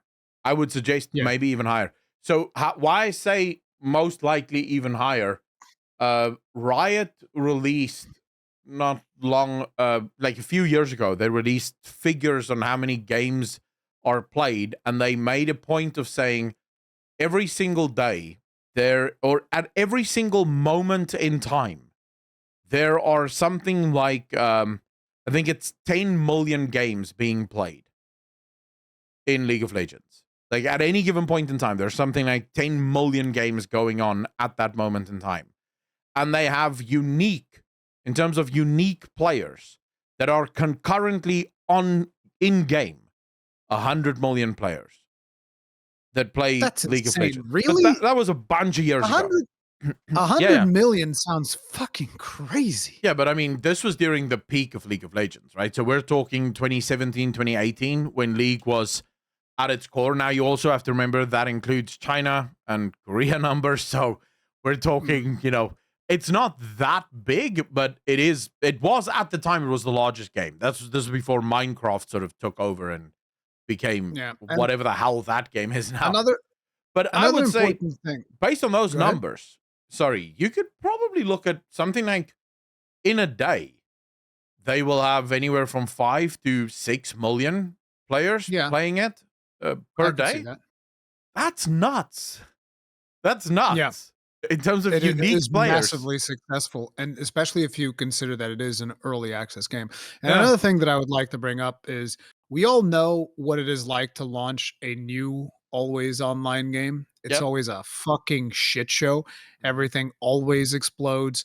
Now, I know that you weren't there for the launch, but you played Saturday, right? Literally the day after, yeah. You played the day after. Did you experience any difficulties at all? Not really. A couple of server crashes, but it was not long. It was like literally got out of the game, logged back in, played for about 5 minutes, logged out of the game. And I think it happened 4 times, then it was gone. Then I just kept 4 playing. times? I haven't had that happen to me that often. But the first 2 was global because everyone in my chat was also going, man, I'm also out. But then the last 2 was just local, and I think it may have something with the South African server. The South African ISPs, yeah. So my experience on launch day, they had issues with the servers. Obviously, that was obviously going to happen. And we had queues, but those queues were really fast. So what happened was within 2.5 hours of launch, so they were about 2.5 hours late. After that, I was just playing flawlessly, no issues. Like, the occasional crash here or there, but like nothing really significant. That's like, oh, fuck, I crashed. Now I'm in a queue again. I'm fucked. This is terrible. I was able to just stream pretty much until I was like, okay, guys, I'm tired. I want to go to bed. Fuck this. Right. I was just like chilling, playing the game, enjoying myself. It took 2.5 hours. Now, for some people, it took a little bit longer because what happened is they didn't have an account, a Path of Exile account. And the servers on the website exploded as well. So they weren't able to create a Path of Exile account. For those people, it took like a little bit over 4 hours, I think, to get the situation sorted. But so 2.5 hours for anybody that already had the account. They were just like sitting pretty playing the game. No major issues that I could see. and 4 hours for the people that didn't have an account. And then after that, they were able to play the game. Yeah. And that was it, as far as I'm aware. Like after that, there were no real major issues. There's the occasional lag spike here and there that you have on a game, particularly an early access game. But other than that, people were just playing the game. It was just working. It was fine. So the launch was actually really good, in my opinion. Yeah. I'll say, I get it, guys. When we want to play games, we want to play games, right? And it's very difficult to stay sort of objective when you're super hyped for something and then it just doesn't want to work. But we have to remember, this is a live action game. This is a live service game. It's a game that's happening at the time. It's always online. The fact that they were able to launch in the state that they did is miraculous. Yeah. Because most games like usually don't launch. Usually for these games, what ends up happening is like you're looking at queues the entirety of the first weekend. Yeah. And those queues are gonna actually be long. Like it will take you a not while even to just get the into first weekend. You can sometimes have queues up to like the first week. Take World of Warcraft, for example, even Diablo. Take D4. I had queues in D4 for like the first week of the game. Just trying to get into the game, you sit in a queue for, granted, after like the first weekend, the queues weren't 2 hours long, but you would still have a queue trying to get into the game. So the fact that they were able to fix their servers so quickly and get people on board, man, that is and the baller. If you think back to like Endwalker, for instance, where we had queues for like the first 2 weeks, and these were not low queues. These were queues as in I would be in the office and I was like, oh man, I want to play when I get home. Let me remote access into my PlayStation at home and start queuing now. And then I would go have dinner and get home and put the kids to bed. And by the time my kids were in bed, I was like, oh great, another 15 minutes and I'll be ready to go. This reminds me of World of Warcraft. Massive queues. It happened with World of Warcraft as well. I can't remember if it was War Within or Dragonflight, where I also, like, in order to play, I would usually go, right, I have to make a video and I have to edit the video and then I have to upload the videos. So I'll log in now. Then I'll stop making the videos. I'll start editing the videos. I'll upload the videos. By the time I'm done, by the time I'm done, I can sort of sit, have a coffee, and wait for the last like 20 minutes so that I can get into the game. And then the worst bit, you're finally ready. You're gonna go sit down and wait for your queue, and you get DC'd. It DC'd a while ago already. You didn't even see. And you're like, no. Yeah. But so we were able to play, and the game is just like super fun. My biggest concern right now is how alienated some people in the community feel. And I think that the feedback is important. But at the same time, I don't necessarily want them to act on the feedback too fast. You have to wait until players start getting into endgame to really get like a good spread. And I think that the way that they're handling things so far has been okay. The biggest complaint that I would have is that some people found some really fucking broken builds. And they went like quadruple down on powering up those giga broken builds. And so what that means is they put a bunch of fucking passives on the passive tree to really just like massively giga mode those builds. And the developers went like, okay, guys, you know this shit's broken, right? And we're gonna fix it. And they fixed it, and now those people are fucked. That some builds are unplayable. And I'm like, okay, so when you do something like that, I do feel like some kind of respec needs to be afforded the players. The players shouldn't have to, because respecing is expensive. As you level more and more, respecting can be something like fucking 9,000 gold per node. Which is a lot. Like right now, I have 100,000 gold in my character. Each respec, I think, goes like 2,000 or something like that. It's like, man, that would go by really fucking fast if I started respecing, and then I wouldn't have gold to do other things, right? So I do feel that developers, in the case where they're like, okay, we bricked this build, we need to do it right. We need to let them, respec out of it so that they can do something else. Because now, changing gems around is not as big of a problem as it was in the original Path of Exile. Because in the original Path of Exile, like you putting together a gem was actually like, oh, okay, I have this 6-link armor with the right colors, with the right number of sockets, and I'm gonna start like fucking placing all of my gems in there. And like that was a fucking process. And if you had to Yeah. replace that piece of armor, you're looking at like, well, shit, I'm gonna have to spend so much currency to fix this. It's actually gonna be insane. Yeah. Whereas changing skills now is way simpler and way easier. It's not as Mm. much of a problem, but the passive tree is still very expensive to respec. That is Yeah. still a big problem. So that's something that they definitely need to consider. I absolutely agree with Giving them you. respecs. I think the thing for me that stands out as definitely with the game that I think they need to do, but then also players need to accept is you are going to get punished if you go look for super mega broken builds because the game is in early access specifically so that they can identify the super broken builds and they nerf them because that's why they're putting it in early access. Otherwise, they would have just made the game live. It's better that they're doing it now, but I also think at the same time, there's going to be growing pains. yeah, if they don't offer players the ability to respec, even if it is just for like 7 days after a major nerfing change, right? Give people free respecs for 7 days or severely discounted, like 90% discount on respecs for the first like few respecs after a severe nerf. Mhm. What happens is if you don't do that, is you kind of discourage players from looking for the super broken builds that you want them to find so that you can nerf them. Right? Because if I know, wait, I'm gonna be broke if I do another one of these playthroughs or another one of these builds, I'm just not gonna go for that build, right? I'm gonna go for a more stock standard build because I don't want to spend 100,000 gold.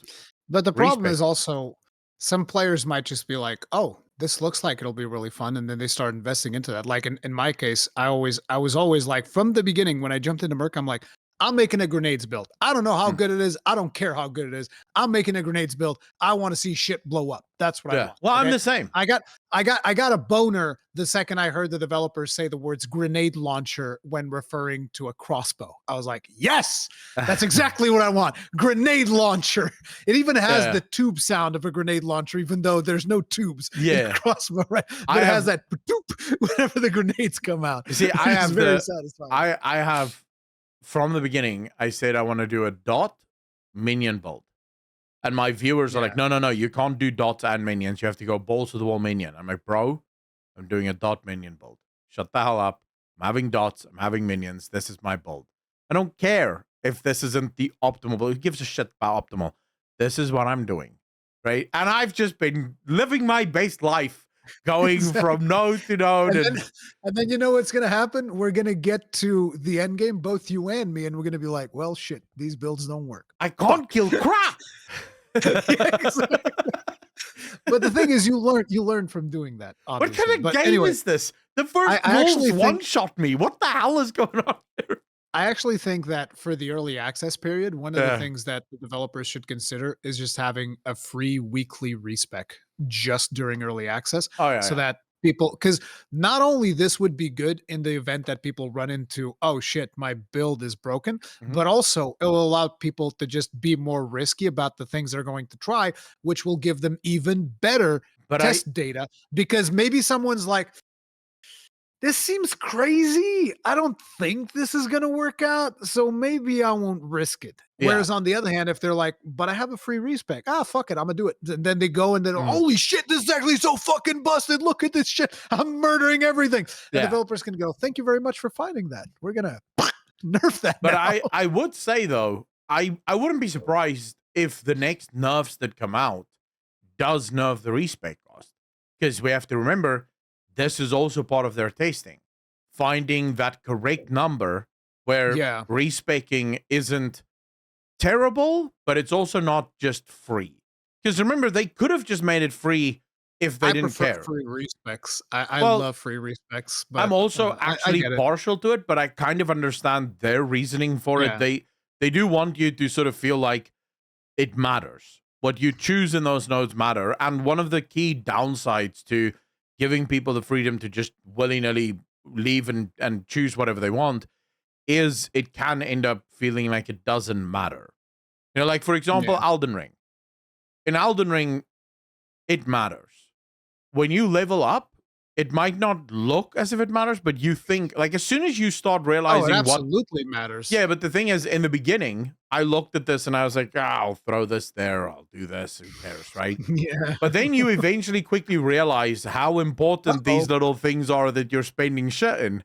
And now when you level up, you go, "Okay, I need I am dexterity, ruined. but I also need life. Okay, wait, what? I am ruined forever. Yeah, you're immediately thinking, wait, it becomes like a life decision. Like, am I You go- spending this, or could I maybe spend You go this? from- But You go from Elden Ring to Elden Ruined really fast. because the choice carries weight, and that's Yeah. important. So I do think we'll see if maybe they feel like respec cost is exactly where it needs to be, or maybe they do end One up of the nerfing it and seeing how that goes. One of the things that I want to bring up for people that don't play Path of Exile, and they're looking at it and they're like, but it's a free to play game. It's going to be, one of the things that I want to point out when it comes to Path of Exile, yes, it is a free to play game. And that is also one of the reasons why I've always been somewhat hesitant to jump in and all of that stuff. Yeah. But the reality of the free to play nature of Path of Exile is that it has very, very, very, very, very, very, like 0.00001 impact in gameplay. And I say 0.01 impact in gameplay because the one thing that they sell you that has an impact in gameplay is stash tabs. Yeah. Now, they don't necessarily, at least from me just playing the campaign normally, I never felt like, I need to buy more stash tabs. I haven't felt that yet, but the stash tabs offer a very big degree of convenience from what I've been told. I haven't actually bought any yet. I'm going to buy some this weekend because there's a discount. So I'm going to buy some stash tabs. But there's stash tabs specifically for like currency that will allow you to stack things way higher. So right now there's a limit on how much you can stack certain currencies, up to 30 or up to 40 a stack. And I think that if you buy like a currency tab or whatever, then the stack is just like fucking, I don't know if it's infinite or not, but I've seen people in there with like 400 of some currency all in one stack. And I was like, ooh, that sounds like a lot of fun right there. So there's stash tabs that make things way more convenient, and that is the only thing. So unlike other games, there's no such thing as EXP boosts. There's no level up boosts. There's none of that bullshit that we don't like. There's no buying of gear. That does not happen. And even with the stash tabs, one of the things that I thought was cool was that the developer specifically stated that sometimes he catches some of his designers going like, oh, we can make this work like this, and then people can buy a stash tab. And he's like, no, we can't fucking do that. The game needs to be playable without people buying that shit. Yeah. Okay. I mean, So they really do follow this thing of, we'll make a game that is so good that players will want to give us money. We won't force them to give us money. To give you an idea, I've already said I bought the basic pack, which is $30, and I've already said 100% I'm going to upgrade to the $100 pack. Yeah. That minimum, because there's like a thing in there with a hideout that I really want. So like, the place where you fight the final boss in the second act, the moving city thing, the dreadnought, you can have that as your hideout. And I was like, yes, I need that. Okay. Nice. No, better yet, we as a community need me to have that. Okay? Yeah. This is important. But no, I think personally this is the kind of game. I'm wondering though, do the stash tabs disappear on your character? How do they keep making money? Because let's say you did now go out and you bought 10 stash tabs. Yeah. But now you're done. You're never going to buy more stash tabs. You have all of the stash tabs you need. That's fine. Yeah, but how are they continuously making money?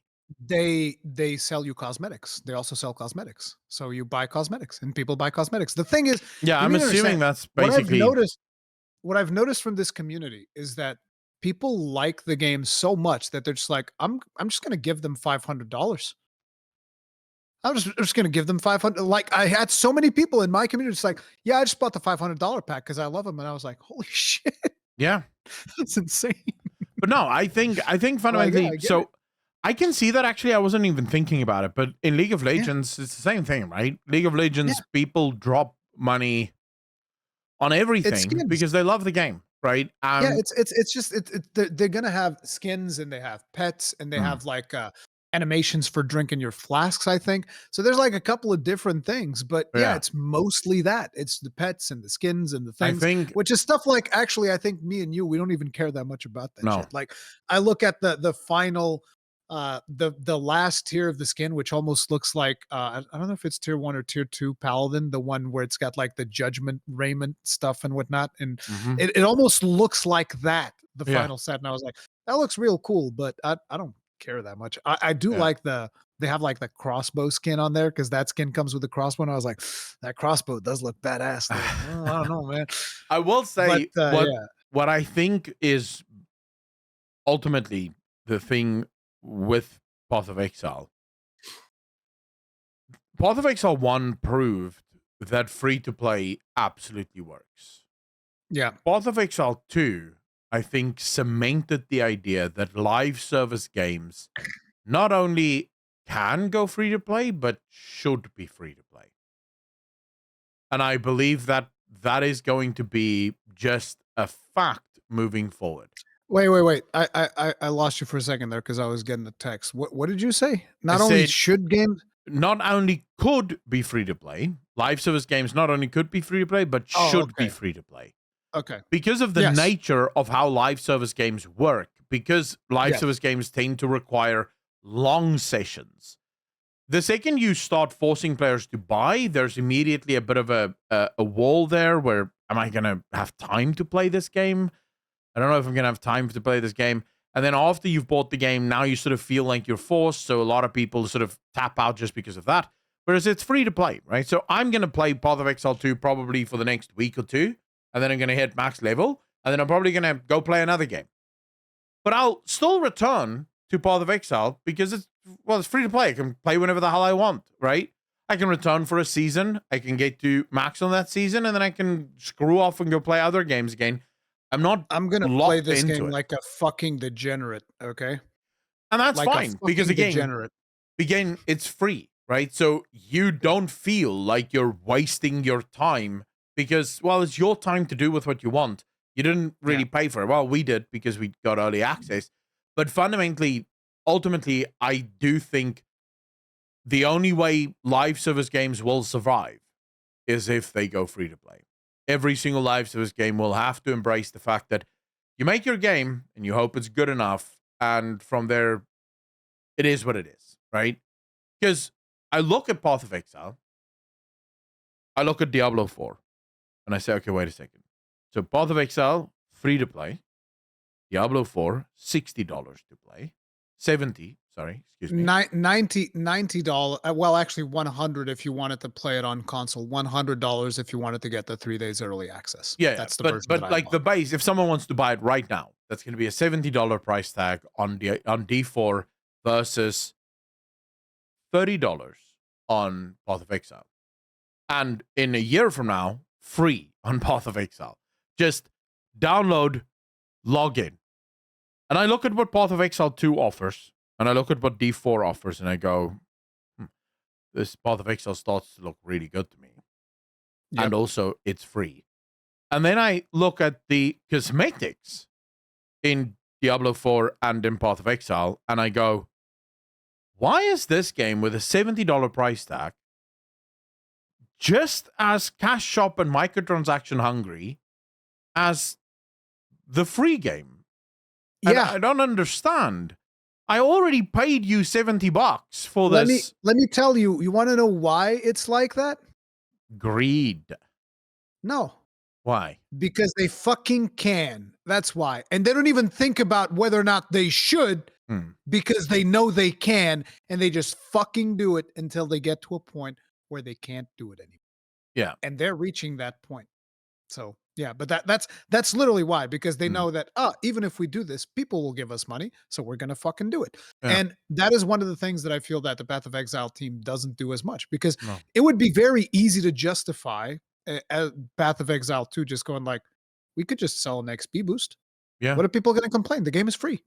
What are you talking about? It's a free game. Yeah. If I want to sell an XP boost, I can sell an XP boost. Now, I don't want them to do that. I No. think that'd be a fucking terrible business decision. And it seems like they don't want to do that either because they want to respect the integrity of their fucking video game. Plus, they're making bank already, so they don't give a shit about, the extra bit of money that they're going to make from an XP boost. But it's like the Path of Exile team right now, because I've seen a lot of interviews. Not even just interviews. I've seen them on podcasts. Because sometimes in an interview, you can kind of like skirt around, dance a little bit. What was it that Trump said something in the Joe Rogan podcast that I thought was funny? You give them I forget what it was. The weave. You give them the weave. Oh, yeah. In an interview, you can kind of like weave in and out and like slither your way.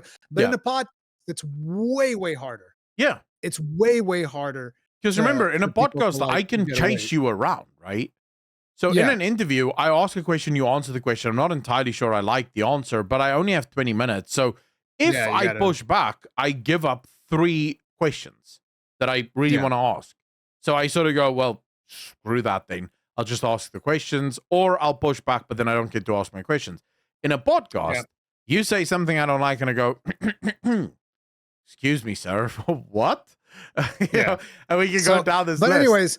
But anyways, watching them in the podcasts, the vibe that I got is that they very much value the integrity of their game. Yeah. Whereas I would say Blizzard, and I know that some Giga fans of Blizzard, because I know what that community is like. I remember when I complained about the latest $70 boost that they've done, everybody shat on me for like fucking a full month. Yeah.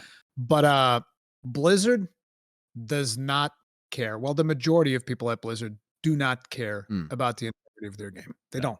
They don't give a fuck. It's that simple. This is why they sell you a WoW token, because they don't care about the integrity of the video game. Yeah. So that's the difference, right?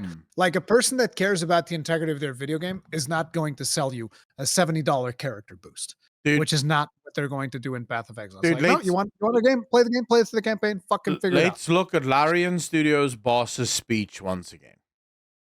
And then you start comparing games coming out of these AAA studios to his speech. And you realize the developers that worked on D4 are not ARPG players. They most likely do not enjoy ARPGs in any way, shape, or form. And they don't enjoy working there. Because what they've made isn't even an upgrade from D3. It's not even taking forward. I like the campaign, though. I'll always say the story is decent. The story is really not a bad story.